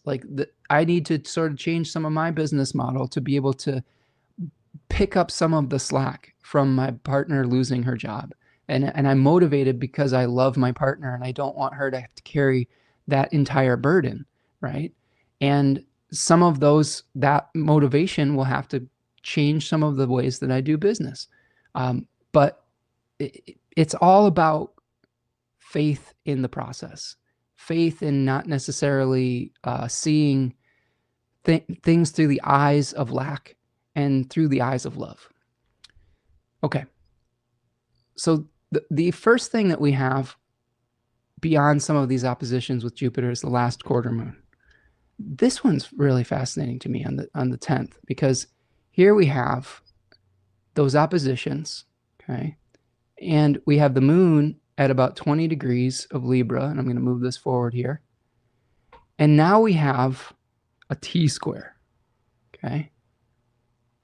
And a T-square between Jupiter, the Sun, Mars, and Venus. So this is, I think the moon's going to be helping. The moon's saying at this last quarter moon on January 10th, the moon says, all right, you've got these two opposing forces. You need physical resources. You want to do things that are keeping those resources flowing and circulating. You don't want to become a hoarder, but you do need to pay your bills, your mortgage, whatever it is. How do you maintain your center when you're trying to hold what sometimes feels like two opposing forces? The need to accumulate versus the need to circulate. Well, the moon can give us some insight to that. The moon says balance. The moon says little adjustments. How can you maintain your composure while you're going through those challenges? How can you become the eye of the storm? This is really what the moon is doing in the second or third decan of Libra. It's kind of applying pretty closely to the fixed star Spica, which is associated with gifts. So being able to have a balance between getting your own needs met and then providing for your community, that helps to keep the exchanges healthy. If you're always giving away everything that you have to the point where you are hurting yourself, that's not necessarily healthy giving. You give what you have to give, right? And if what you have to give isn't money, you don't want to give all your money away if you need to pay your car payment or if you need to pay your mortgage. What you do want to do is, if you have time to give, you want to give your time. If you have empathy to give, you want to give your empathy. If you have knowledge that you need to that you can share, if you have an abundance of that, well, that's something that you can give. So thinking about how you can give in ways that aren't necessarily apples to apples, important at this last quarter moon. Okay, let's do this before we get going. We got another one here. Shambhala, the Sacred Path of the Warrior, is a book concerning the Shambhala Buddhist vision of the founder, Chogyam Trungpa. All right, I took a picture of it. I got all these good book suggestions here in the chat. I love it. Maru is here. Says, hey, friends, I arrived late, but I am here. What's up, Mariana? Nice to see you. Joining us, I believe, from Germany via Argentina, if I'm not mistaken. Cheers to you. Hope everything's going well your way. Mariana, we're going to take a little stretch break here before we continue on. So, friends, appreciate you being here with me today. We're going through the Astrology of January 2026. Usually we kind of do a long form, kind of an astrological kind of experience here. I'm not much for short form content, even though someone emails me every other day being like, do you want to increase your numbers on YouTube? Make more shorts. I'm sure that's true. But I just like spending time with all of you in a more lengthy, maybe less times a week, but for a longer period of time where we can go in depth in all of this. That's what we're missing in this world sometimes, is some depth. Everybody wants instant gratification. Everybody's attention span is destroyed by short form content. We're going to buck that trend here with long form content. If you like this, I mean, keep coming. I mean, that's the main thing. Appreciate all of you who come back each week. But like the video, subscribe to the channel, turn on the notification bell, sign up for the newsletter, go support my partner over at Third Coast Mojo. Remember, she has some awesome Jupiter and Cancer material that just got released. Exalted Jupiter. It's good stuff. Sorry, I'm stretching out my hips. Stretch out your hips. Get a drink of water. Sing a song. Sing a song. The song of the week was The Finer Things by Steve Winwood. I consider Steve Winwood my emotional support musician, mostly because there was a lot of that playing when I was a really young person on the radio in my house. I think my mom and my dad both liked Steve Winwood a lot, and just get good vibes from The Finer Things. Valerie, another great one. Oh man, Valerie's great. What else? Higher Love. Those early 80s Steve Winwood songs, just amazing. Just go listen to it. It's hard to feel bad when you're listening to Steve Winwood. All right, friends, let's get back to it. Checking in with the chat here. That's right. Maru says, cooking dinner. Nice. Mayor says, I appreciate long form content. Oh, thank you, Mayor. I'm glad there's people that will stick with us for a couple hours. It's such an honor that all of you stick with me for so long. Appreciate you. Lauren says, I'm curious if Tanya likes to be on the channel. Perhaps if you go into a money mode, you could have a day where she's featured in collab. I know she's a sci-fi movie buff. Something fun could be the astrology of her favorite movies. Anything's on the table right now, Lauren. I am considering just doing a YouTube membership type of thing, or a Patreon membership. I'm trying to weigh that with like, well, is a Kickstarter a better way to go? I've seen other people do Kickstarters. What I'm meditating on, what things I can offer, that will do all those things. If I were to do like a YouTube membership, I would try to keep as much of the content still available, or maybe for just a small donation to participate in other chat things or things like that. If this is something that resonates with all of you, like, let me know. I love all the feedback on it. Again, I'm not doing this because I'm greedy. I'm doing this out of necessity. So we're facing a little bit of a hardship with my family, and we got to figure out our new way forward. And that's just change, right? That's just change. And Third Coast Mojo, that's another thing we're putting a lot of energy into. So supporting Tanya is also supporting me, because we're a team. So appreciate all of you who have supported her business and my daughter, Sag Moon Magic. Rachel says, I love long form too. Whenever I see a multi-hour presentation or podcast by someone I admire, I get so excited. Nice. Rachel, you've always been such an awesome supporter of the show. So thank you for being here today again.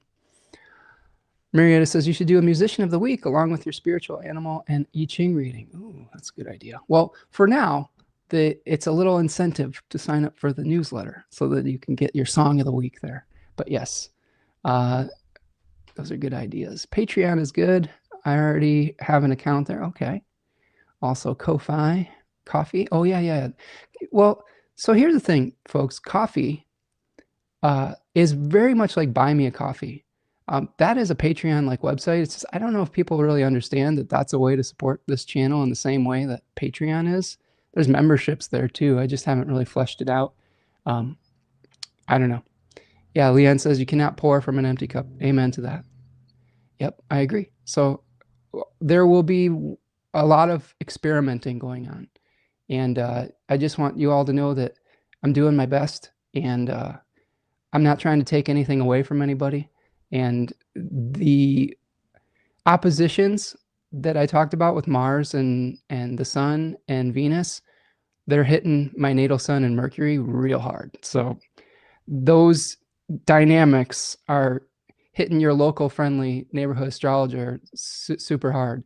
And, I think it's hitting a lot of people hard.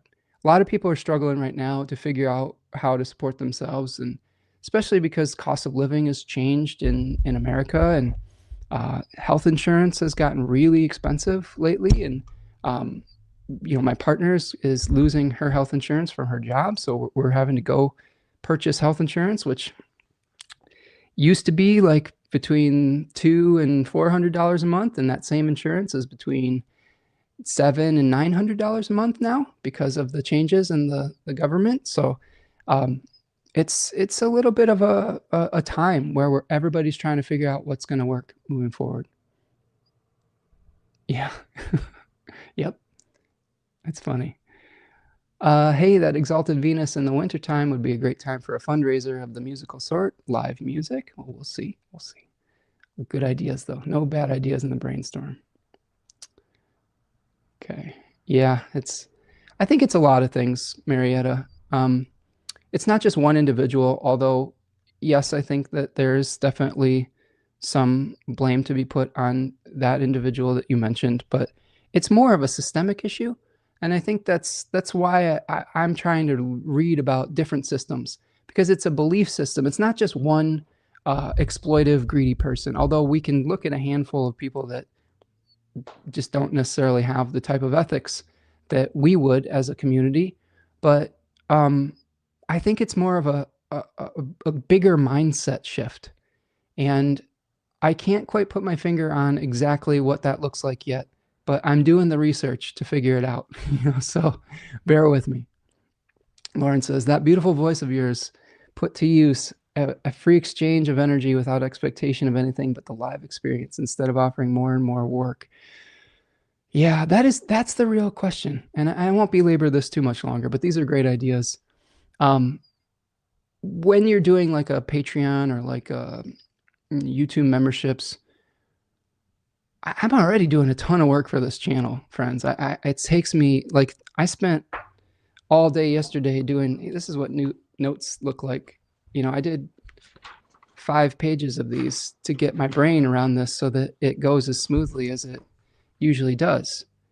And sometimes just figuring out how to keep offering more and more and more is hard. Like, it's hard to figure out sometimes how to do more things and keep your mental health and not burn yourself out. And it's another value that I have. So trying to figure out how to do that and just keep the same healthy balance in my life that's sometimes a challenging question. We're not always going to get it right, but that's why we work this out as a group. Trauma Raised Me says, yes, this is systemic. Health insurance is literally paid to tell you, no, we can't help you. Yeah, a really tough problem that is, especially in America.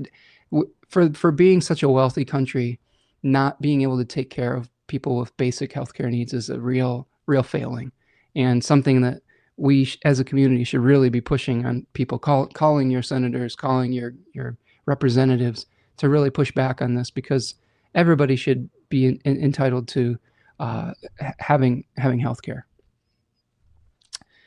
Lauren says, you've done the work with the decans, dignity, and devotion. They are gold. You just need a bit of light on the excellent work already masterfully crafted. Appreciate that, friend. Yeah. So friends, if you want to support the channel, go purchase the webinars at the store, because there's a lot of great information in there and we could use your support. So thank you everyone who has been here today. All right, back to it.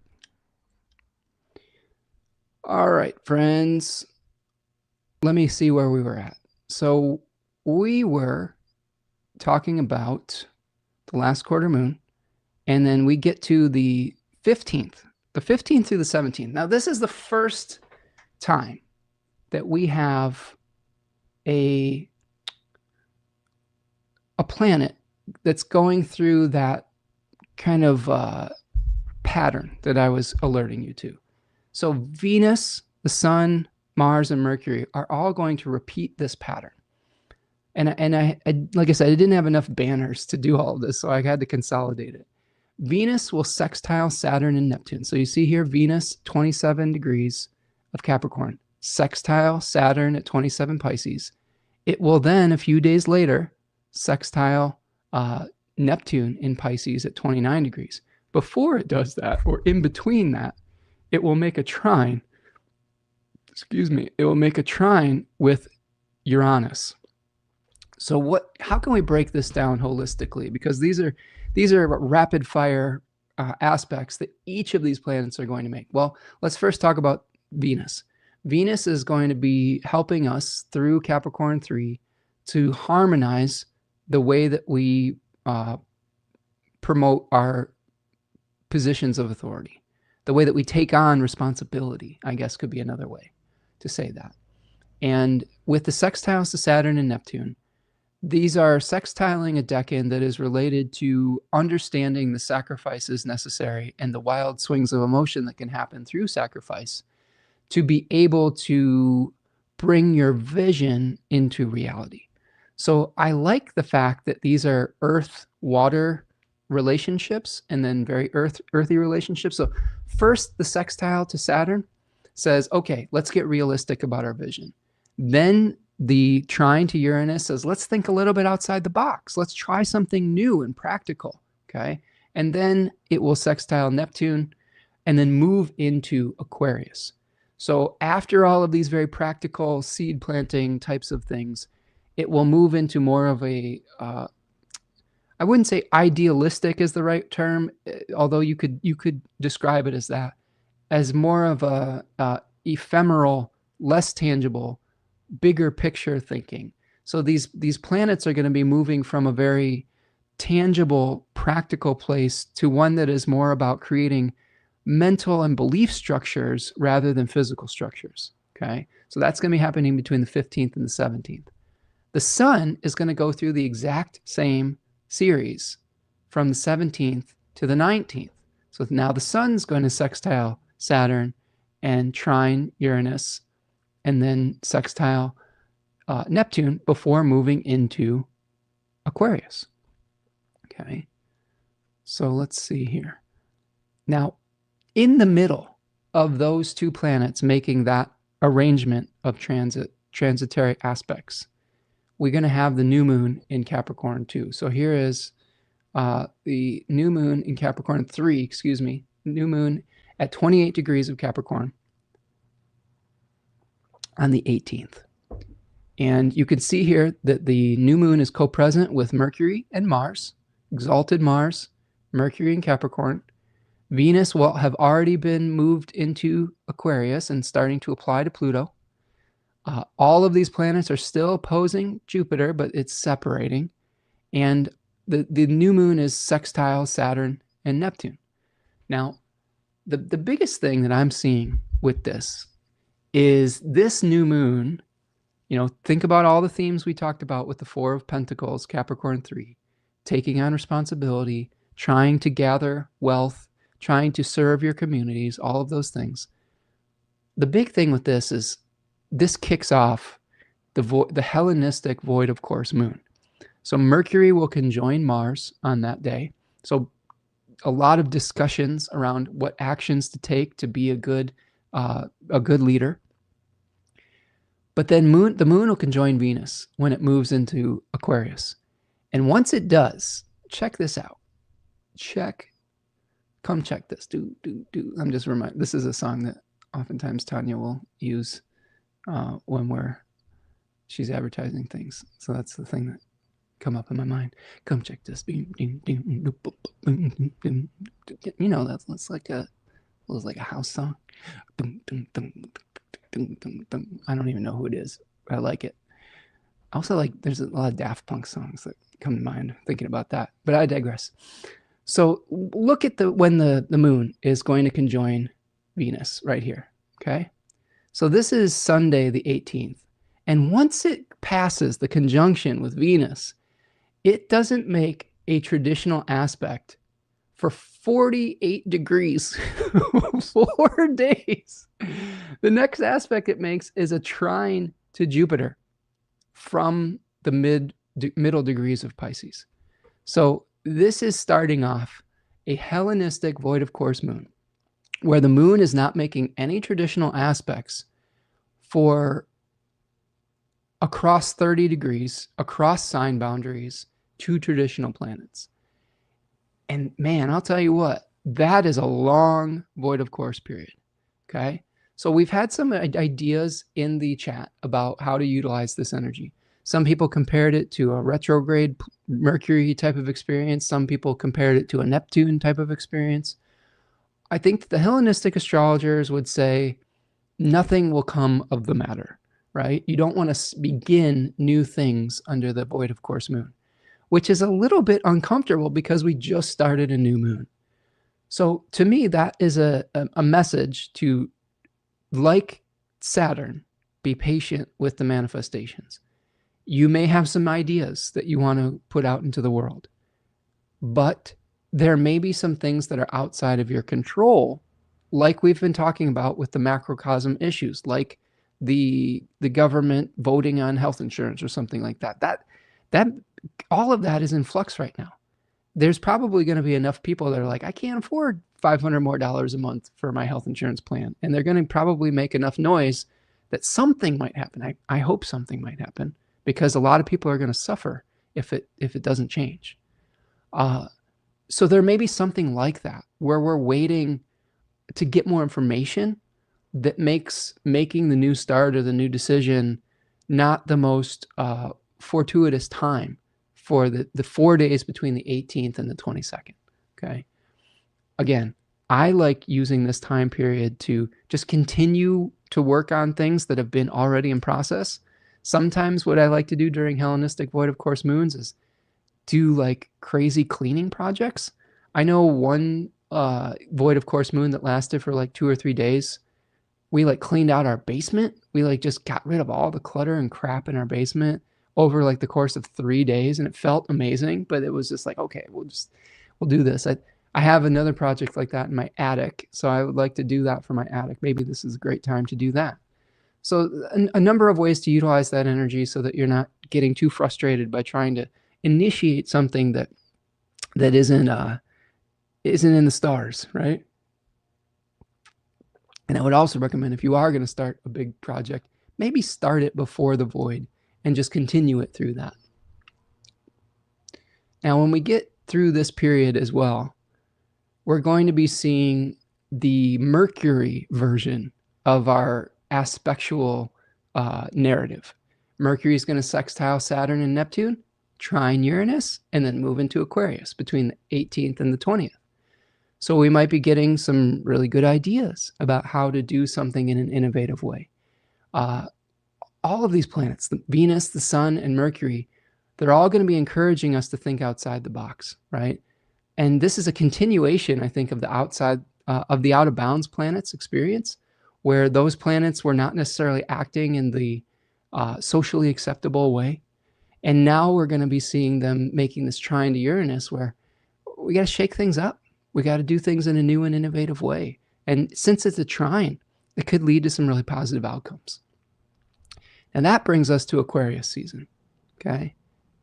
Got a little bit further to go, friends. Maybe another 45 minutes or so.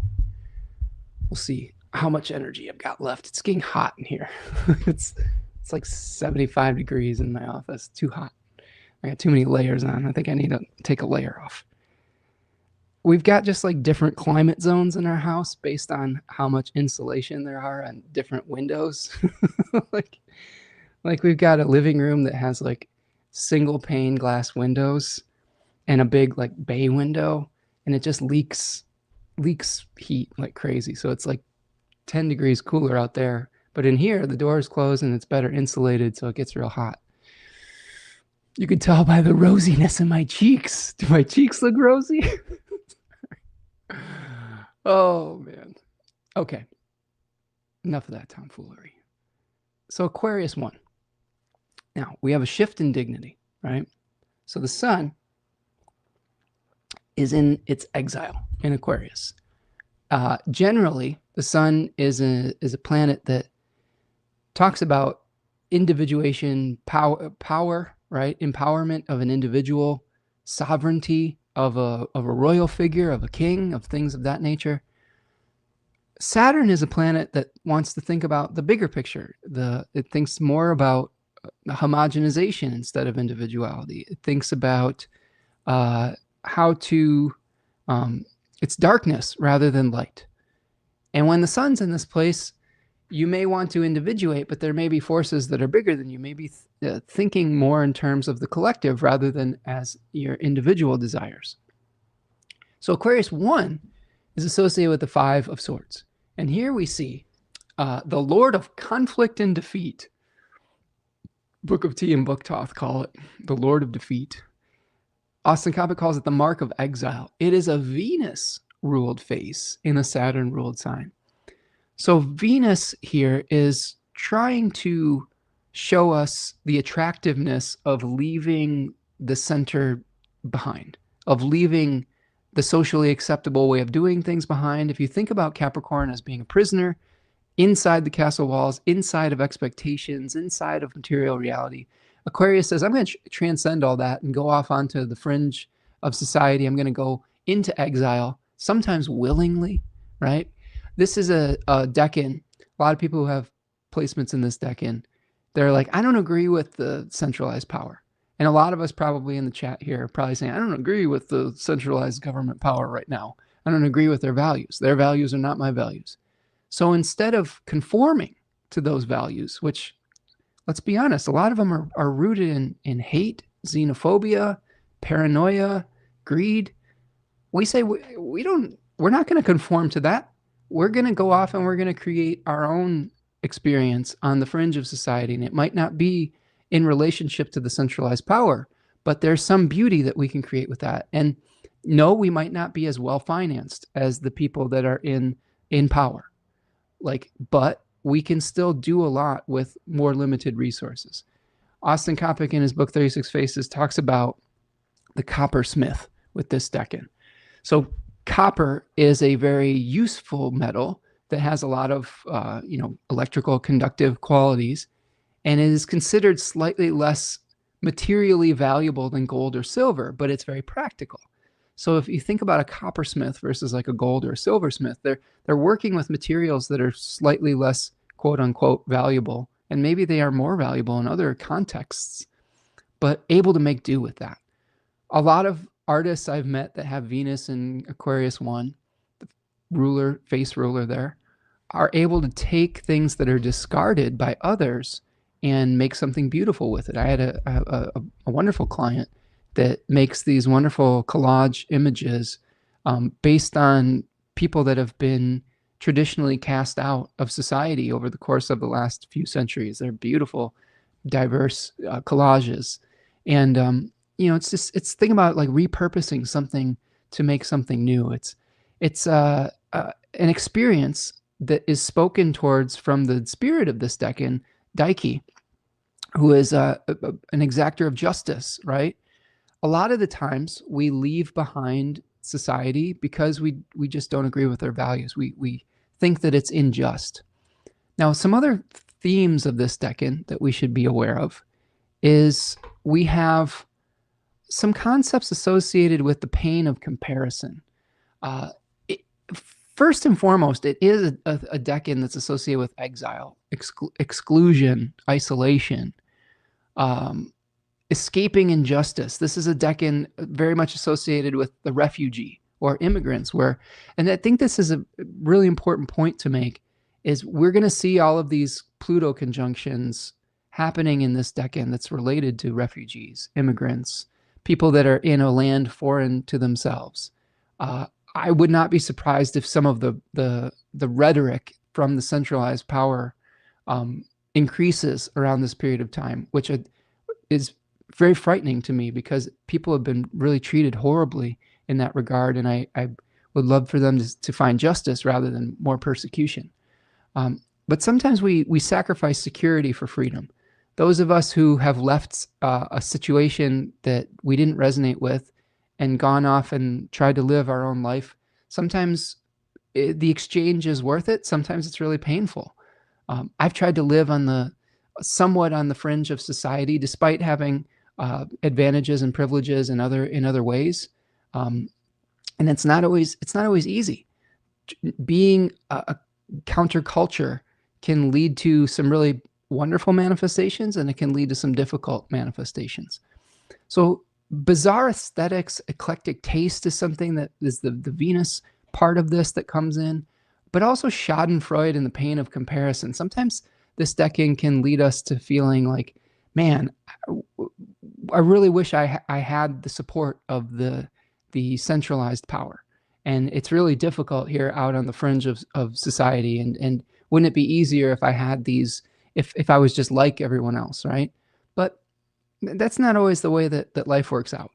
So questions you can meditate on here. How can you effectively break away from the herd? Where is it a place where you can turn that alienation into independence? Sometimes when you're not dependent on what other people think, you have some great freedom. How can you close the gap between your expectations and reality as well, too? Sometimes the Aquarius can be a very, very idealistic sign. The air signs in general can be extraordinarily idealistic because they're basing their ideals not necessarily on reality, but on like the Platonic form ideal.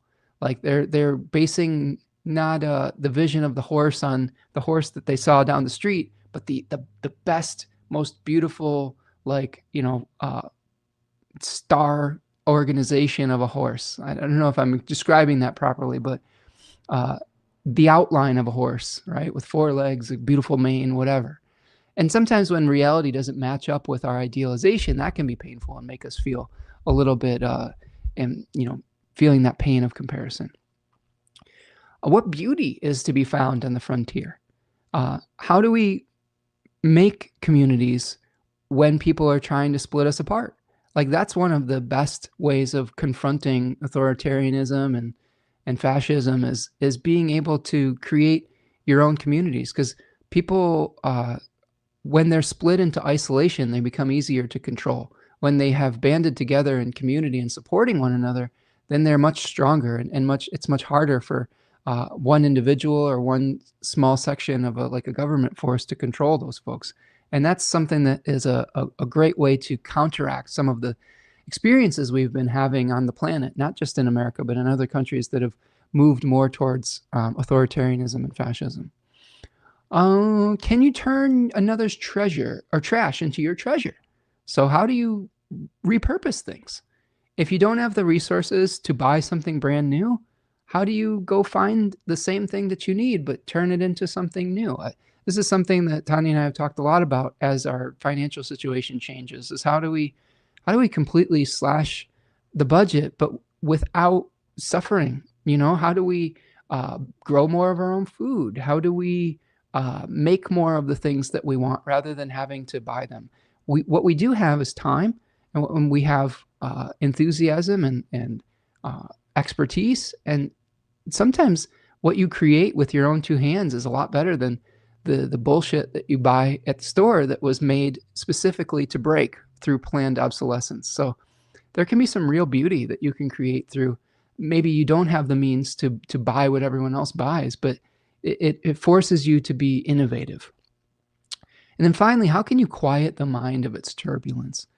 Anytime we have an air sign or an air decan, sometimes we can get overwhelmed with all of the thoughts that are going through our heads. And in this decan, this experience feels like a loss. Like we've experienced something where we weren't really winning. We lost something, but how can you quiet your mind so that you're not constantly reliving all of those challenges and come to that centered, peaceful place that will lead you to better future outcomes? All right. Rachel says, the shadow facts of horse. Ooh, that's a good one. Rachel's in our Lord of the Rings group. And Shadowfax is Gandalf's beautiful white horse that is like this idealistic horse, beautiful horse. And yes, he is the ideal. And if you find a horse and he's not Shadowfax, there could be disappointment around that, right? So I love that reference. Maria says, well, being an air sign, I do my best to see reality as it is and not what I want it to be. Kind of grew out of that. Help, I'm a Libra and my mind won't shut up. Yeah, and that's true for a lot of different placements, right? I have Venus in Gemini, Marietta, and sometimes, my monkey mind will keep chattering away. The whole like the multiple voices in your head. Where for me, I'm attracted to possibilities. I'm not really good at castrating something into reality because I want to leave an escape route sometimes. And I've had to work through that to say, you know what, I don't have to do everything right now. I need to just choose something. And then I don't have to completely abandon all the other things. I just need to focus on what my highest priority is in the moment. Yeah. Okay. So let's see how this is going to unfold. What do you say? Riviera says, I'm a sun in Gemini conjoining Jupiter. Oh my goodness. So you got so many ideas. Got a lot of chatter going on there, I'm sure. All right. So where were we with where were we, friends? Let's bring this to the stage again. And let's go back to, here we go. Yeah. Painted Turtle says, oh my God, that reminds me, I keep trying for my Shadowfax 3 times to adopt a white dog, and the craziest things keep happening. Shadowfax. Yeah, and maybe, maybe they're an adjustment in what your ideal is. Maybe the vision that you have of your perfect dog, if it's like a purebred dog or something, maybe it's not the smartest dog in the world. Maybe it'll have some health problems or something. But if you find some mutt down at the pound that just has the heart of gold, it might be an even better manifestation. You know what I'm saying? Like, so that's sort of the Aquarius energy, is how do we, release some of our idealizations and love the one we're with, love the one that's down there. I'm sure that there's a beautiful dog that's ready for you to adopt them, right? That would just love you, even if it doesn't look exactly how you want it to. Okay. So let's take a look at how this might play out. Let's go back to this. So the first thing that we get when the sun moves into Aquarius 1 is Venus conjoining Pluto. So here is Venus conjoining Pluto. Let's make this a noon chart again, just so we can kind of work through it and see it kind of consistently. So here is the 19th, and here's Venus conjoining Pluto. Again, I think a lot of collective energy around this. Aquarius is a sign that is associated with collective values. And when planets are conjoining Pluto, I think that there is going to be a lot of feelings of alienation due to exposure of corruption. So during this late January period, I have a feeling that there might be some righteous indignation and anger due to the exposure of the corruption of the centralized force that encourages people to maybe go off on the fringe and maybe not conform to the narrative that the the power players want you to conform to. I'm a little nervous about all these conjunctions, to be honest with you. I don't want to fearmonger about it, but there is a fixed star here that is associated with military power, Altair, 2 degrees of Aquarius. And it's a pretty bright fixed star, so it probably, even though the conjunction is happening, sometimes at 1 degree, sometimes at 3 degrees, it's pretty close to Altair. And we have seen an increase in rhetoric around military actions in the United States with the way that they've been going through the Venezuelan situation. Of course, you've got all the things happening in the Middle East. You've got the things happening in Ukraine. There's too many things to keep track of with all of that. But one thing that has been escalating is the Venezuelan conflict. And and I hope that it just exposes the corruption of those actions to the point where changes are made, instead of being an acceleration of those things. So we'll have to keep an eye on it. But I do have a feeling that this is the point in the month where there will be some collective things that are not necessarily in an individual's control that we will have to make choices about how we are going to relate to those powers and what we're going to do as a community. Not the funnest decan for Pluto and planets to be conjoining, if I'm going to be 100% honest. But Marietta says, I love my three-legged black kitty Empress. She's perfectly smart and goofy, and I don't know where I'd be without her. She's 6 years old. Empress is the best name, Lauren says. I agree. Thank you. It came to me when I looked at her. Well, I'll tell you, friends, I have these wonderful cats, Gandalf and Radagast, that I found at the Humane Society, Huron Valley Humane Society. And when I found them, and here's just a good lesson in this, don't judge a book by its cover. They were the scraggliest little kittens, little long-haired babies, but their whiskers were all messed up. They're missing whiskers. But they were just, I just thought they were the most beautiful little babies. And I brought them home, and Tanya was like, they're just gray. That's boring. She wanted something that was like calico or something like that. But when they grew into adults, they're the most gorgeous, gorgeous cats. They're these long-haired, sort of Maine Coon mixed cats, and they just have the sweetest, sweetest dispositions, and I am just grateful every single day that I get to share my life with them. So, sometimes we don't know how things are going to turn out until we just start engaging with it, and it's going to be a little bit different, the expectations that we may have around it.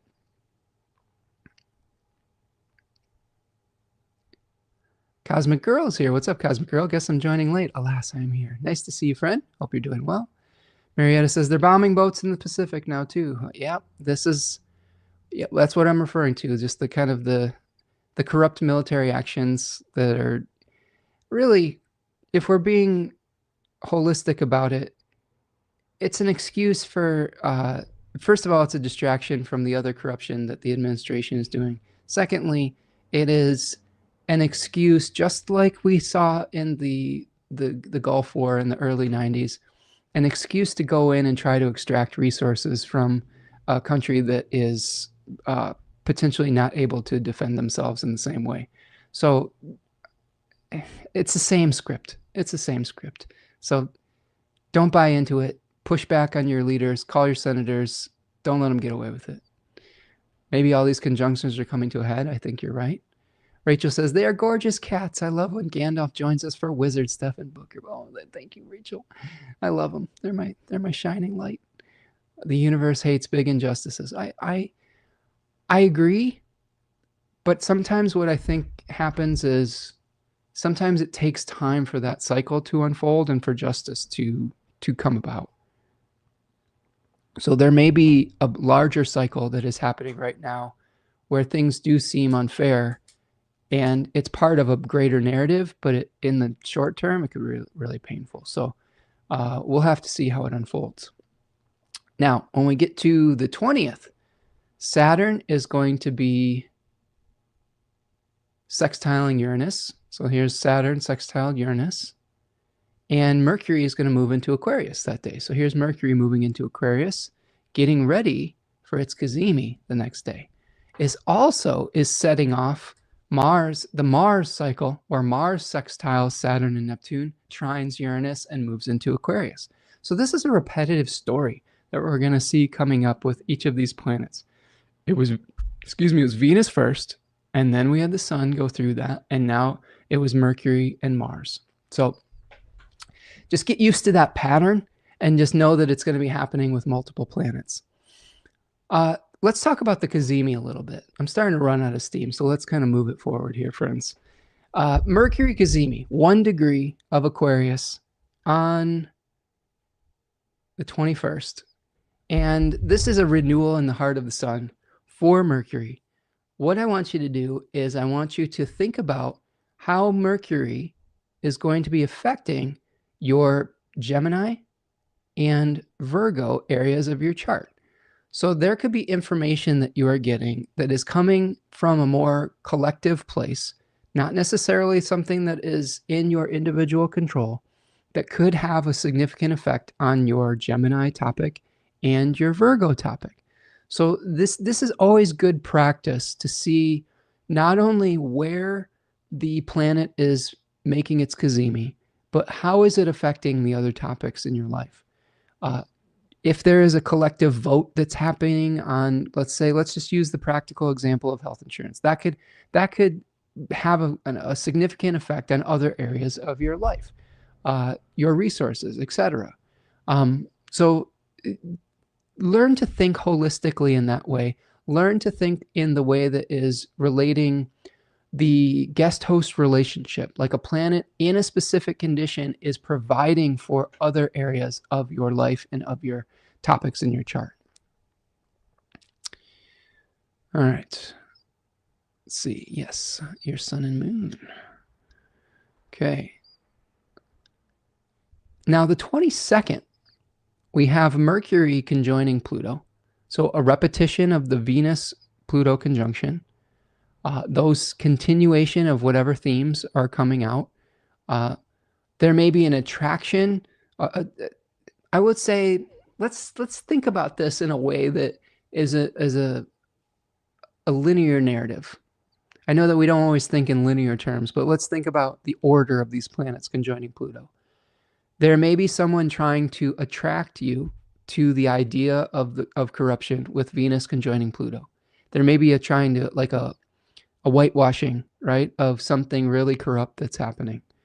When Mercury conjoins Pluto, there may be questions that come up from that attempted gaslight.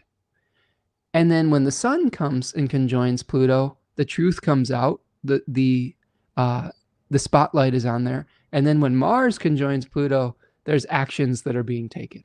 So it goes Venus, Mercury, Sun, Mars. Okay. Attraction, questions, spotlight, truth, action. Okay. I think that's a good way to think about this, because we could be repeating the different themes over and over again, but we have to see it as a narrative.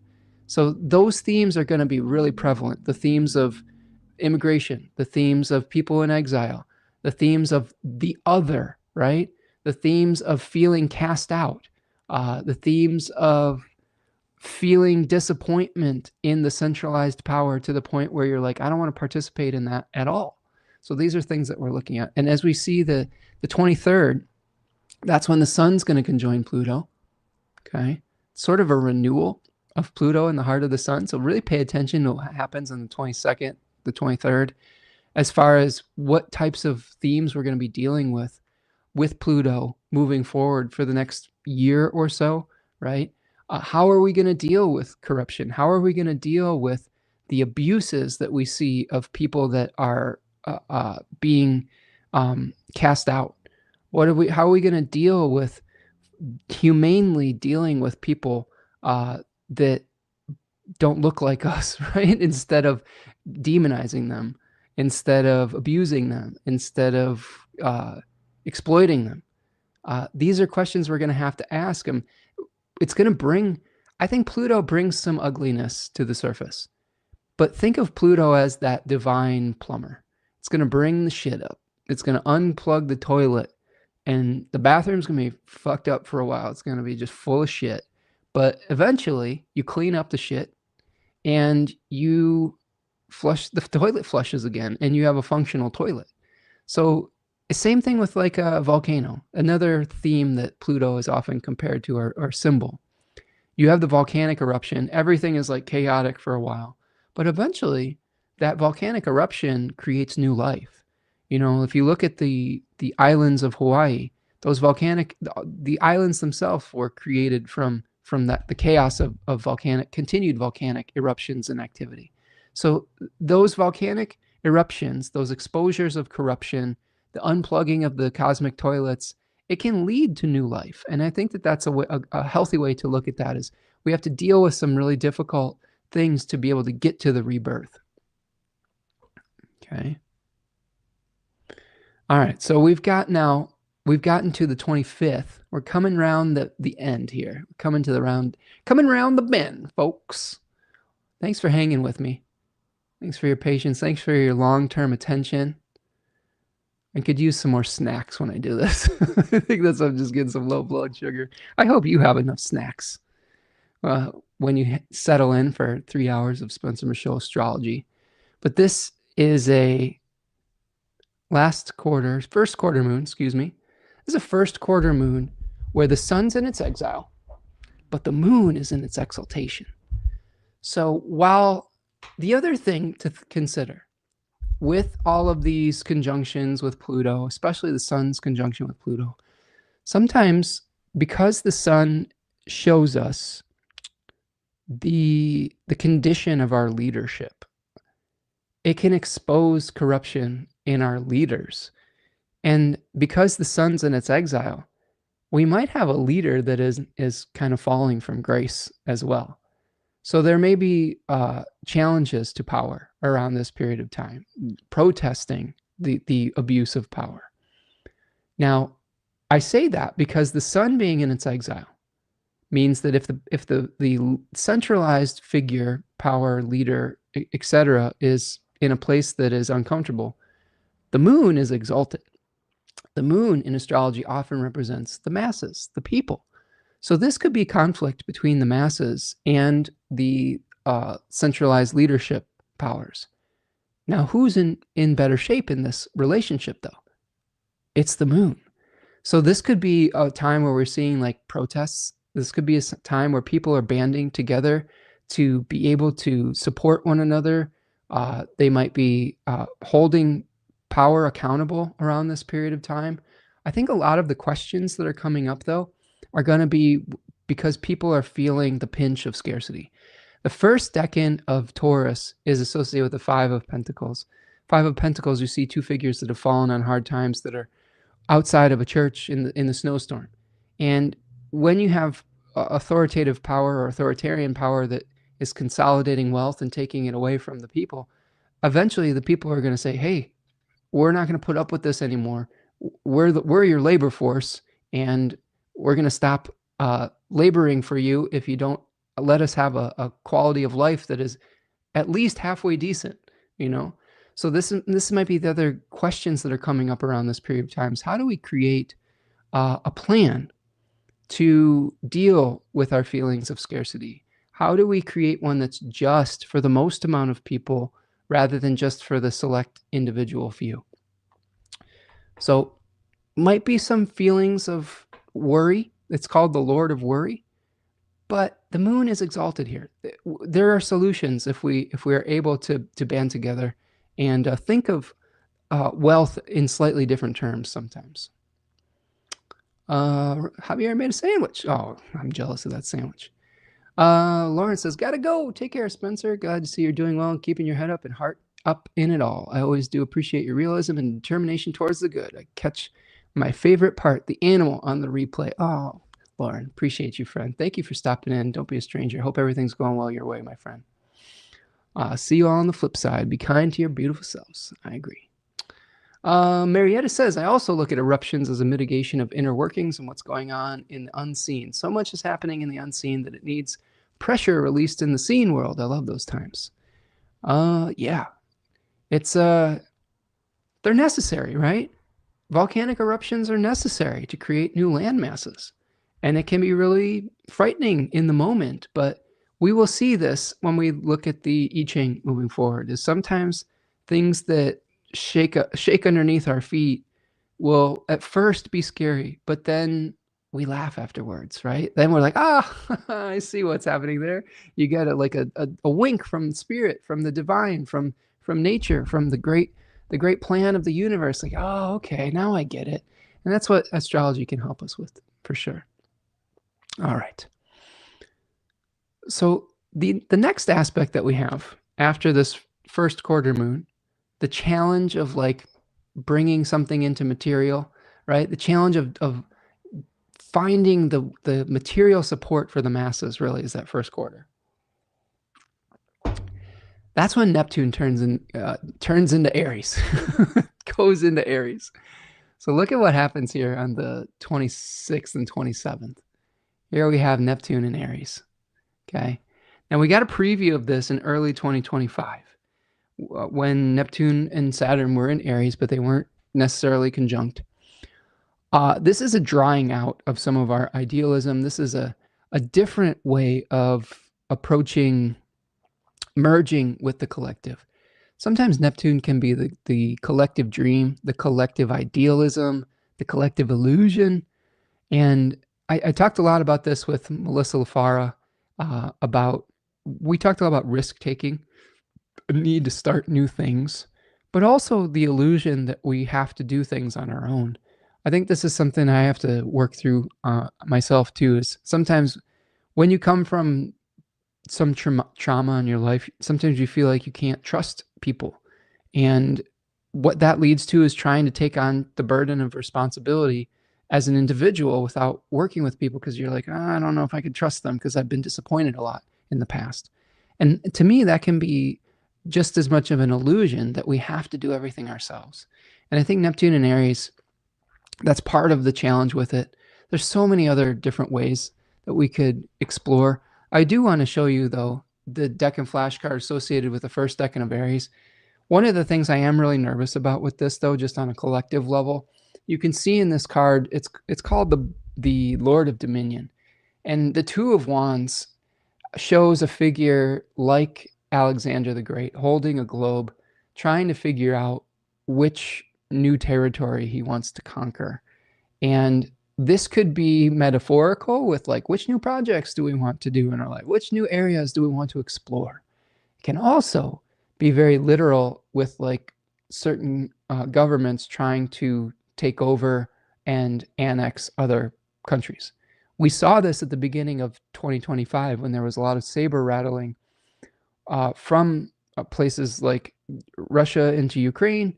The United States was talking about Greenland and Canada and all of these like kind of things around manifest destiny.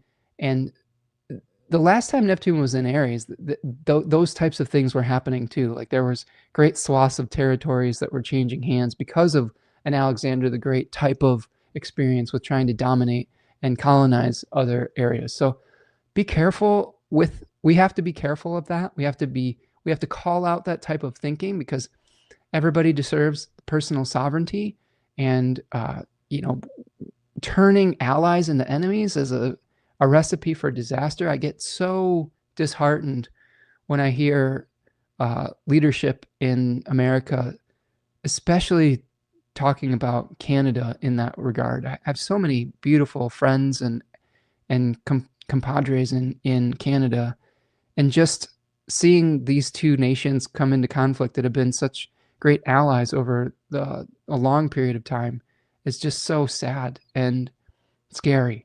So how do we push back on that type of thinking? How do we unify rather than separate?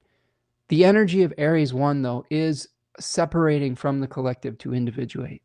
So on an individual level, we may have to try to figure out how to support ourselves if some of the support that we received from the collective gets taken away. And with the way things are going in my own home country of America, like the social safety nets are starting to be diminished further and further and further, casting people into a situation where they are having to rely on not only themselves, but their local network of communities. So if that is the case, how do we build communal relationships with each other so that we can support one another and not feel like we have to take on these forces just as individuals? All right, we can talk about Neptune in Aries a lot more moving forward. We'll talk about that a lot in February when Saturn and Neptune are coming together. The conflicting energy of trying to concretize an ideal into manifestation. Unfortunately, too, Saturn and Neptune Aries periods in the past have talked about increased conflicts, too, because people are glamorizing war. We've got the Department of Defense changing its name to the Department of War, which is just so ridiculous and childish. It's a weird time in the collective right now.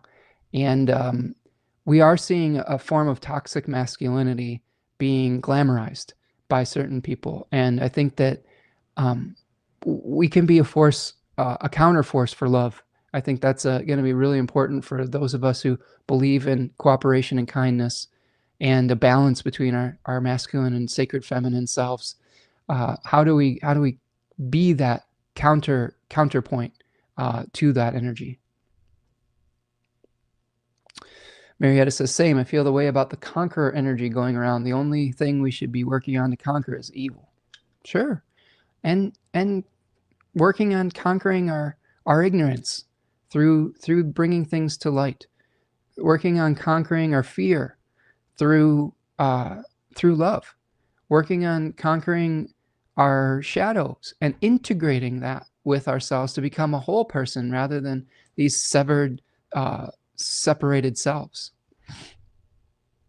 Trauma says, war is ugly. They make it foggy, like strange fog that keeps popping up. One of the things that I love about Tolkien, Marietta, and The Lord of the Rings is we're getting to the point in our book club where the ring is destroyed. Spoiler alert, if you haven't read them. The ring is destroyed. The hobbits are starting to return home, but home is different. Home is not the same place. And a lot of, there's still challenges to overcome, and war changes them. The War of the Ring was in Lord of the Rings, and there was so many losses. It wasn't this glorified thing. It was this thing that had a great cost to it. And Frodo, for example, he's changed. He can't go back to his previous life. He eventually has to sail into the West. He can't return to the same old Shire.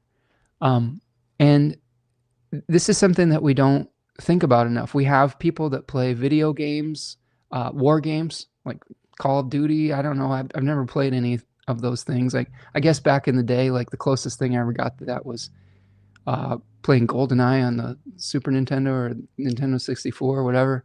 But I was a teenager, and I wasn't as reflective on these things. I was a teenager. Think about that. That was something teenagers do. That's not something adults do. You know, glorifying war is something that children do, you know? And a lot of it is because the adults have glamorized it. And how do we teach the innocents to value love in the same way that we have glamorized war? Because there's always fallout. Like, nobody wins in a war. Even if you're quote unquote victorious, everyone loses. And I think this is something that Neptune in particular tends to glamorize something in the beginning of the cycle. And then when everyone wakes up from the collective illusion, they realize that, holy shit, that was not what we thought it was. And there is this disillusionment that happens afterwards. So be very careful about people glamorizing that Aryan energy of conflict, of domination, of toxic masculinity, because there will be fallout from that. There will be a collective awakening after that where we're like, holy shit, what did we just do? You know, and as astrologers, we have to see those greater cycles and use our pronoia to make different choices in the moment. How do you make different choices in the moment? Just because the planet is influencing us and culture towards a certain direction does not mean that we have to hop on board with that. And make no mistake, Neptune is the type of movement energy that leads to collective hysteria. Okay, it leads to Dionysian hysteria, where, you know, you had Dionysians ripping people's limbs off in hysteria. So how do we stay grounded and centered when the collective energy is under this grand illusion? And it's through knowledge, it's through wisdom, it's through shining light on things, it's through taking the long-range view, it's through asking questions rather than making declarative statements, it's through having discussions rather than having just stating your case. We try to do that here, but yeah, Marietta says, agreed, the feminine is waking up. Yeah, it has to. It has to. The toxic patriarchal worldview has brought us within inches and minutes of destruction, like the destruction clock, right? It's inching minutes, seconds to midnight at this point. And it's because of an overabundance of toxic masculinity. And we have to awaken. that balancing force, which is receptive, which is communal, which is supportive, rather than trying to dominate one another. So Neptune and Aries. I'm sure we'll be having discussions about this moving forward as we see that unfold and that energy unfold. Couple other things. Mars is going to conjoin Pluto on the 27th, the day after Neptune moves into Aries. This one's kind of explosive, right? I know that we've talked about the volcanic eruption type of thing, but Mars-Pluto contacts, that's the quintessential volcanic eruption. That's the violent eruption. So be careful about getting into situations that you could experience violence.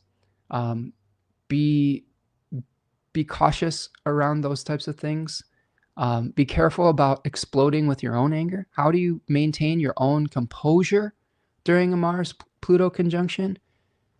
I'm going to guarantee that there are going to be people that are pretty angry around this period of time for whatever reason, whether it's consolidation of wealth, whether it's the destruction of our social safety nets, whether it's warmongering or anything of that nature. There's going to be people that are upset.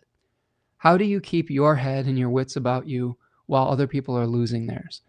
I've said this with other transits like this in the past, but you can make a much wiser choice if you keep your composure and you keep your vision rather than allowing the energy to consume you so that you are making a choice that isn't necessarily in your best interest or others' best interest. Mercury is going to conjoin Pluto the day after that. So again, some questions coming up after the action. So maybe the Mars-Pluto conjunction is some violent action that we are been asking questions about and say, why is this happening? Does this really need to happen? Kind of thing. So keep your eyes peeled for that as well. All right. Marietta says, yes, we don't need that frenzied zealousness. Dionysus could stay home. There you go. Yeah, zealotry is very, very Neptunian. Absolutely. I'll be watching for actual eruptions that day. That could be a very literal manifestation of that too. There's been a lot of volcanic activity in Hawaii, for example, and that could be a literal manifestation of that volcanic eruptions. Remember what I said about resisting the brushing of the wings, right? Totally. All right. Let's see. Mariana says, I took a quick look at the astrology of December. I recommend to go back to those analyses now in the present. Very interesting. Yeah. We did a whole live stream, a lengthy one, just like this one today. So being able to reflect on that and seeing how it's unfolding in real time can be super valuable. So yeah, thank you, Mariana. Okay. February. Let's take a look at February, just a preview of February. So all of those planets that have gone through the grinder, right? The renewal in the heart of the sun, the conjunction with Pluto, all of the trines with Uranus, etc., the squares that they went through with Neptune and Saturn in December. Now all of those planets, Mercury, Venus, Sun, and Mars, are going to square Uranus in February in the third 10-degree section of Aquarius and the third 10-degree section of Taurus. So a lot of shakeups in February potentially. Saturn will conjoin Neptune in Aries, a really, really big conjunction for 2026. Again, the competing energy of structures coming and manifesting and dissolving of other structures. Mercury is going to retrograde in Pisces. So Mercury in Pisces is already sort of a challenging position, with Mercury being in its fall and exile, double debility in Pisces. There is maybe a potential for something to go well with that due to our theory that we were bringing from Vedic astrology about a retrograde planet in its fall could potentially be acting like a planet in its exaltation. So let's keep our eyes for that as maybe something of hope.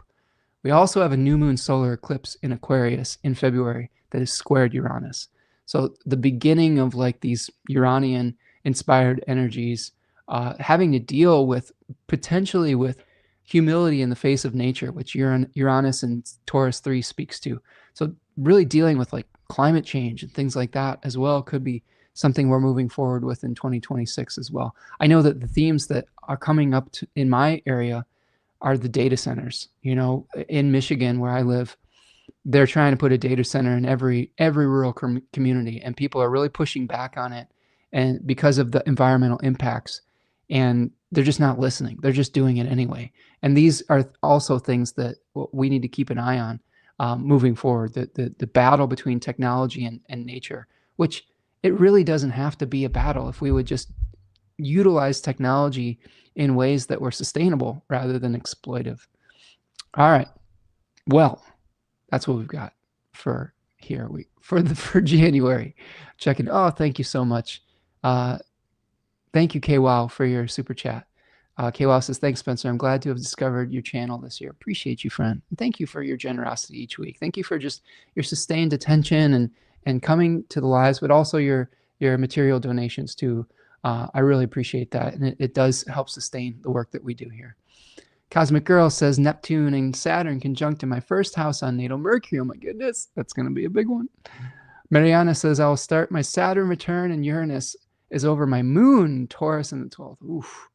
Well, stay tuned to Spencer Michaud Astrology. We'll try to keep you prepared and try to guide you with the best wisdom and put our heads together to help get us all through it together, friend. Trauma Raised Me says, resist the brushing of the wings is a key, often misunderstood phrase from the movie Exorcist II, The Heretic, referring to the demon Pazuzu's insidious influence, where being touched by its wings means corruption.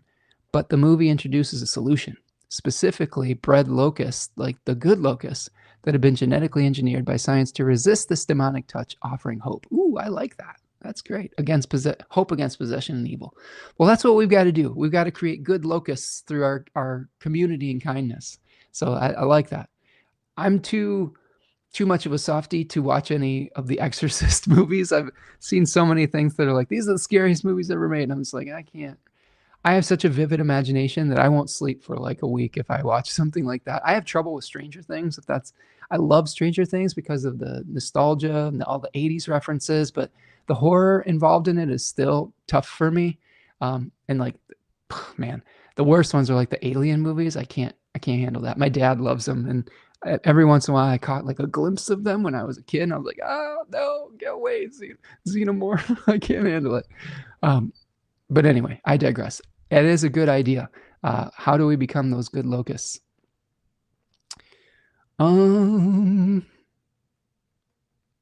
Let's see. Thank you, KWOW. Happy to have found him as well. Thank you. Yes, thank you. Thank you for those of you who are in a position to make those donations. It really, really does help.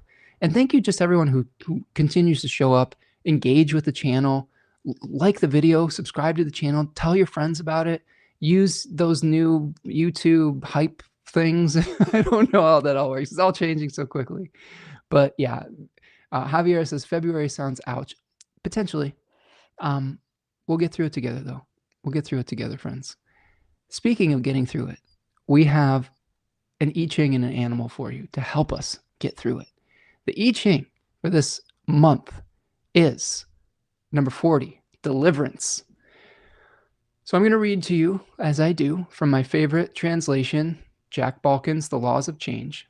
And this is changing from hexagram 40, Deliverance, to 51, Shock. So some shocking things maybe in January coming.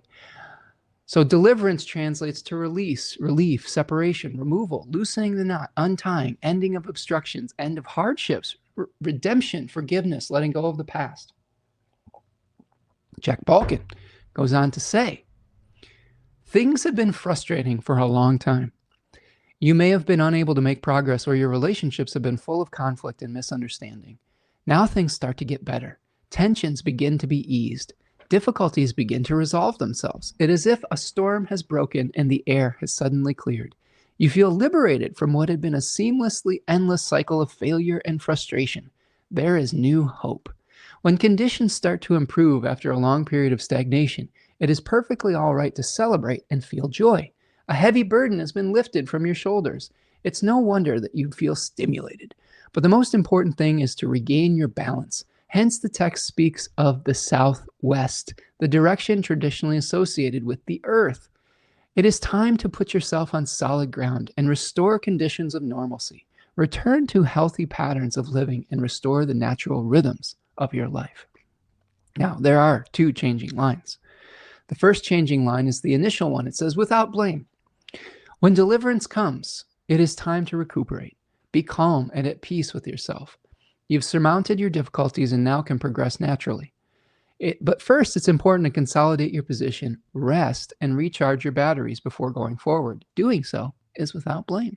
So rest first. If you've been delivered from your challenges, if the new Kazimis of Venus and Mars have brought you some new manifestations, consolidate those. You don't have to necessarily rush out and do everything right away. Wait till you see those planets emerge from under the beams, but feel the relief first.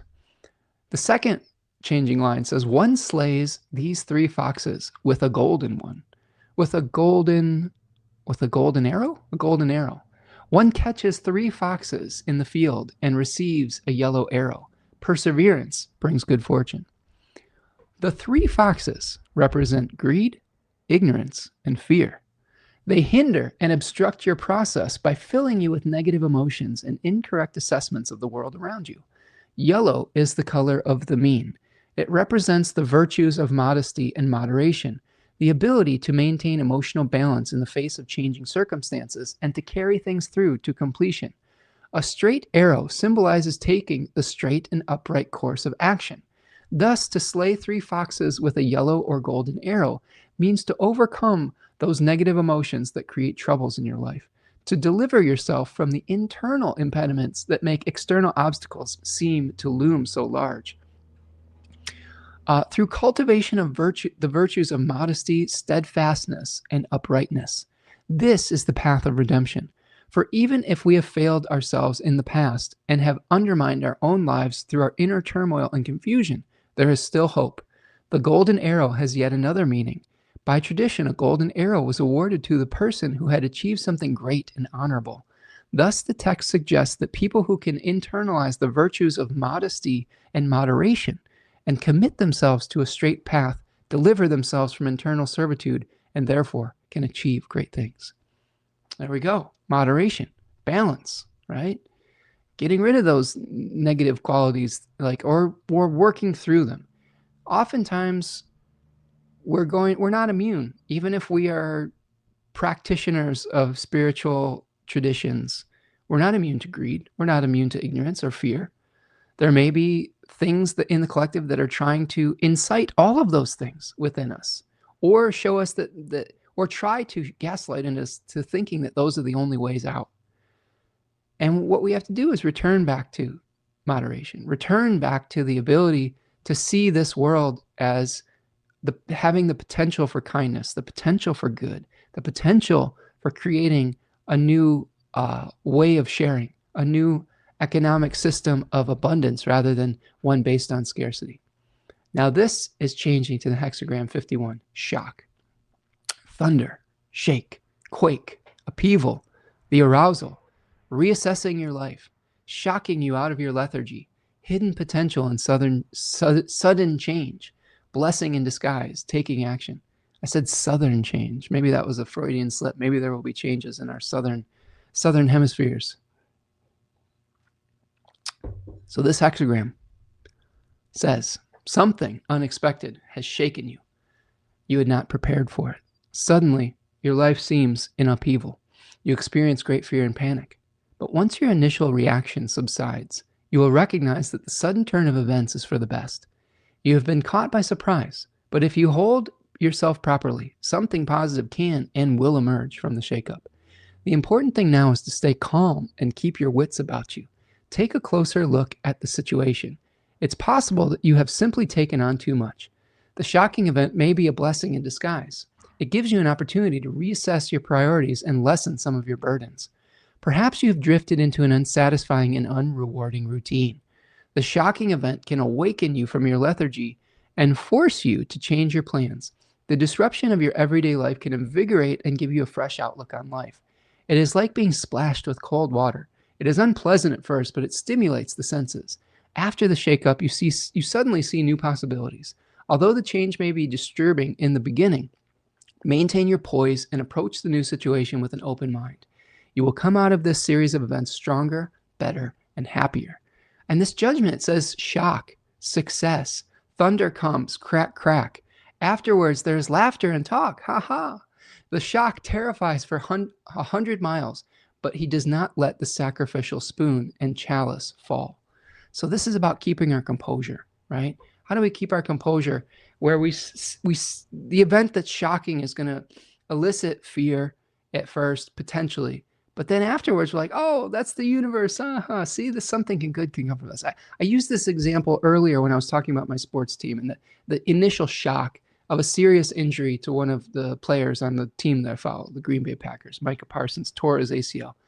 It was a shocking, disappointing outcome for their best player. But it might lead to some kind of innovation.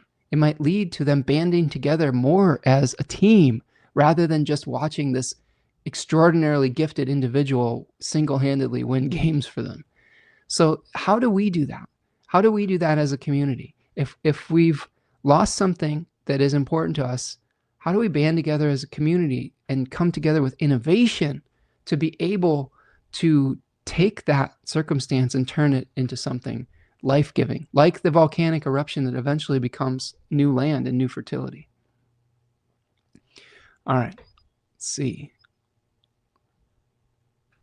Trauma Raised Me says, I totally get that, Spencer. I'm the same way, but I torture myself because I still enjoy it. Got to close those doors to my mind first, right? I think it's talking about horror movies, maybe, right? Marietta says, interesting. Redemption after shock and awe. Maybe we as Americans will be able to get a redemption arc. And Trump is about to do something irredeemable. That above comment had 47 character spaces left. My claircognizant picking up on what the universe is putting down. Potentially. I have a special connection with yellow roses. You can stay ready and still be prepared. Yeah, and here's what I'll say. There is I'm going to choose my words carefully because I think that sometimes it's easy to get misinterpreted. I think that what happens a lot with the current administration, I don't super enjoy using the person's name, 47, right? Like you were alluding to. I think that part of the means of control is to continually destabilize people through shock, through fear, through gaslighting, through paranoia, through continually distracting away from the corruption and wealth consolidation and consolidation of power and authoritarianism. The best thing that you can do when those things are happening is maintain your composure. Don't take the bait. Friends, I've dealt with some narcissists in my life. And the best thing that you can do when you're dealing with a narcissist that wants to be a chaos agent is you withdraw your attention from them. It doesn't mean that we don't pay attention to the people that are being hurt. We need to pay attention to those folks and offer our assistance in our community. But the less you can give attention to a narcissist, the better. The less you're posting about their bullshit. I mean, within reason. You want to call out the bullshit without continually taking the bait, continually taking because these folks feed on negative attention. And when you refuse to be, flustered by it, you become unassailable. You become strong. You become very powerful. Because when you keep your clarity in times of shock, the only weapon that they have is the fear-mongering. And if you can hold your focus on calling out the corruption and hold your focus on the solutions to creating a better and just and kinder world, you become extremely powerful, right? Like Marietta says, you could stay ready and still be ill-prepared. Sure. There's shocking things that happen in the world that we as astrologers try to predict, and then there's still things that come that are like, whoa, I didn't see that coming. Right? And how do we maintain our composures in that? Marietta says, that's why Black people are resting. Well, Yeah, I mean, people of color have been persecuted for centuries, and they've had to. I've witnessed Marietta, my own partner, is black, and she's had to maintain her composure in a lot of different difficult situations. And I've witnessed her being that centered person when a lot of people would have just, like, I don't know, lost their mind. And it's because that it was dangerous for people in an oppressed demographic to lose their composure. And I'm not saying it's right. I think that there's so much repressed anger that people should be allowed to feel. But I do think that when we keep our composure, we are able to take actions that are effective rather than to come into alignment with the chaos. Because what chaos does is it scatters energy. And that's what authoritarianism does. It wants to scatter organized counter movements to it through creating all of these distractions. If we are organized and clear-headed, that's when we push back against the powers that be in an effective way, in an organized way. So that's what I say when I mean composure. It doesn't mean we shouldn't be angry. It doesn't mean we shouldn't call truth to power. It just means that we should do it in a way that's focused and not uncentered. Marietta says, it's hard as a disabled and vulnerable member of society. I've been navigating pretty well, all things considered. You know what? You keep showing up for life, Marietta, and I appreciate that about you. And I appreciate the wisdom that you bring in our chat. So I'm just grateful that you're here and grateful that you keep on taking each day one day at a time and trying to shine your light out there. And I think that's all we can do, right? Whether we're in the oppressed demographic or in the demographic that has privilege, we can all try to support each other towards a fairer and more just society. And I hope that we're hopefully modeling that here today. All right, friends, we've got one more little animal for you. We've got an animal. This is a funny one. The animal I got for you. I've been picking new animals based on bibliomancy, right? And I pick a random number, and then I look at that number in my animal frequency book. And the animal I got was the sugar glider. Look at this little guy, right? I believe the sugar glider is native to Australia. We do have flying squirrels here in America. I've seen them in my area. That's crazy. They're very nocturnal, so you don't see them during the day. But I actually saw a deceased one in my neighborhood not that long ago, similar to the sugar glider. But the difference between a flying squirrel and a sugar glider is sugar gliders are marsupials.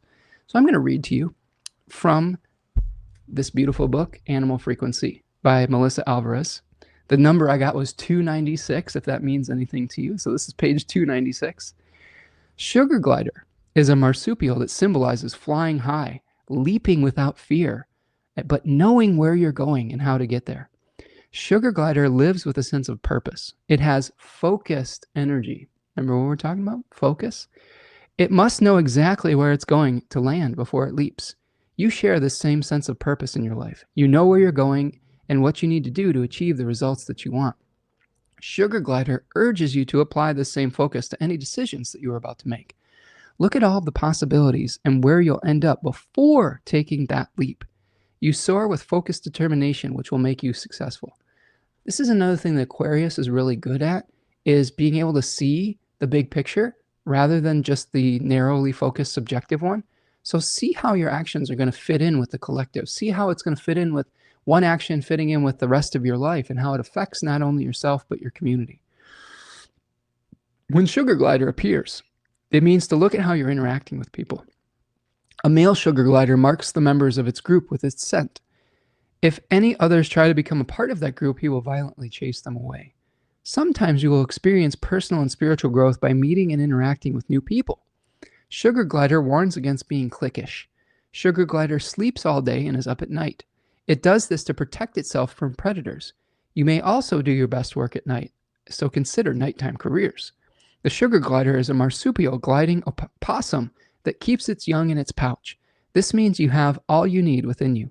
The creative ideas you come up with will grow into successful ventures if you nurture them. When you take note of little things and apply them to your ideas, you will come up with phenomenal inventions or new ways of doing things. You're very much an inventor at heart. You feel energized by the creative process. It doesn't matter what you're making, art, books, or building, you're able to create unique and interesting projects. This animal assists you when you want to bond with others in more meaningful ways. If your relationships are lacking feeling of closeness, Sugar Glider can show you how to deepen your interactions and develop the intimacy you desire. While this could be sexual in nature, it applies to platonic relationships as well. Oftentimes, relationships lack the trust needed for extreme closeness. Sugar Glider can teach you how to trust others, but more importantly, how to trust yourself. If you aren't connected to your own inner truth and believe in that truth, then how can you expect others to trust you or open up to you? Starting within yourself, overcome any insecurities you may feel or fears that you may be facing. Are you blocking others from getting too close to you because you see comfort as a weakness? You're already strong. Giving or receiving comforting words or gestures is a sign of inner strength, not weakness. You'll be amazed with the changes that you'll experience in your relationships as you make changes within yourself. I love it. Sugar Glider, right? So learn to trust. Learn to trust yourself. We say this on the channel. Be kind to yourself so you can be kind to others. Learn to trust yourself and believe in yourself to create community. See where you're going before you take the leap. Game it out a little bit. Visualize. Carry people along with you in the pouch, right? I think this is a cute little animal.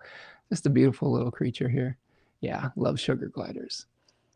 A stink bug showed up to me today, Marietta says. I didn't put her out. It's too cold. Well, there you go. Showing kindness to the smallest of us, right? They're really not going to hurt anything. Rachel says, I met one of these cuties when I took Loki in for a recent veterinarian checkup. Oh, that's cool. Maybe it's a symbol that's speaking to you, friend. So there you go. Sugar Glider, an animal guide for the month of January. So, friends, that's what I've got for you. Thanks for hanging out with me. Thanks for spending time together. That's a great way to show that we care about each other, is spending time together. That's a love language. So thank you so much for sharing your time and your wisdom with me today and with the community. You can find me over at Spencer Michaud on the social medias, Instagram, Blue Sky, Twitter, etc.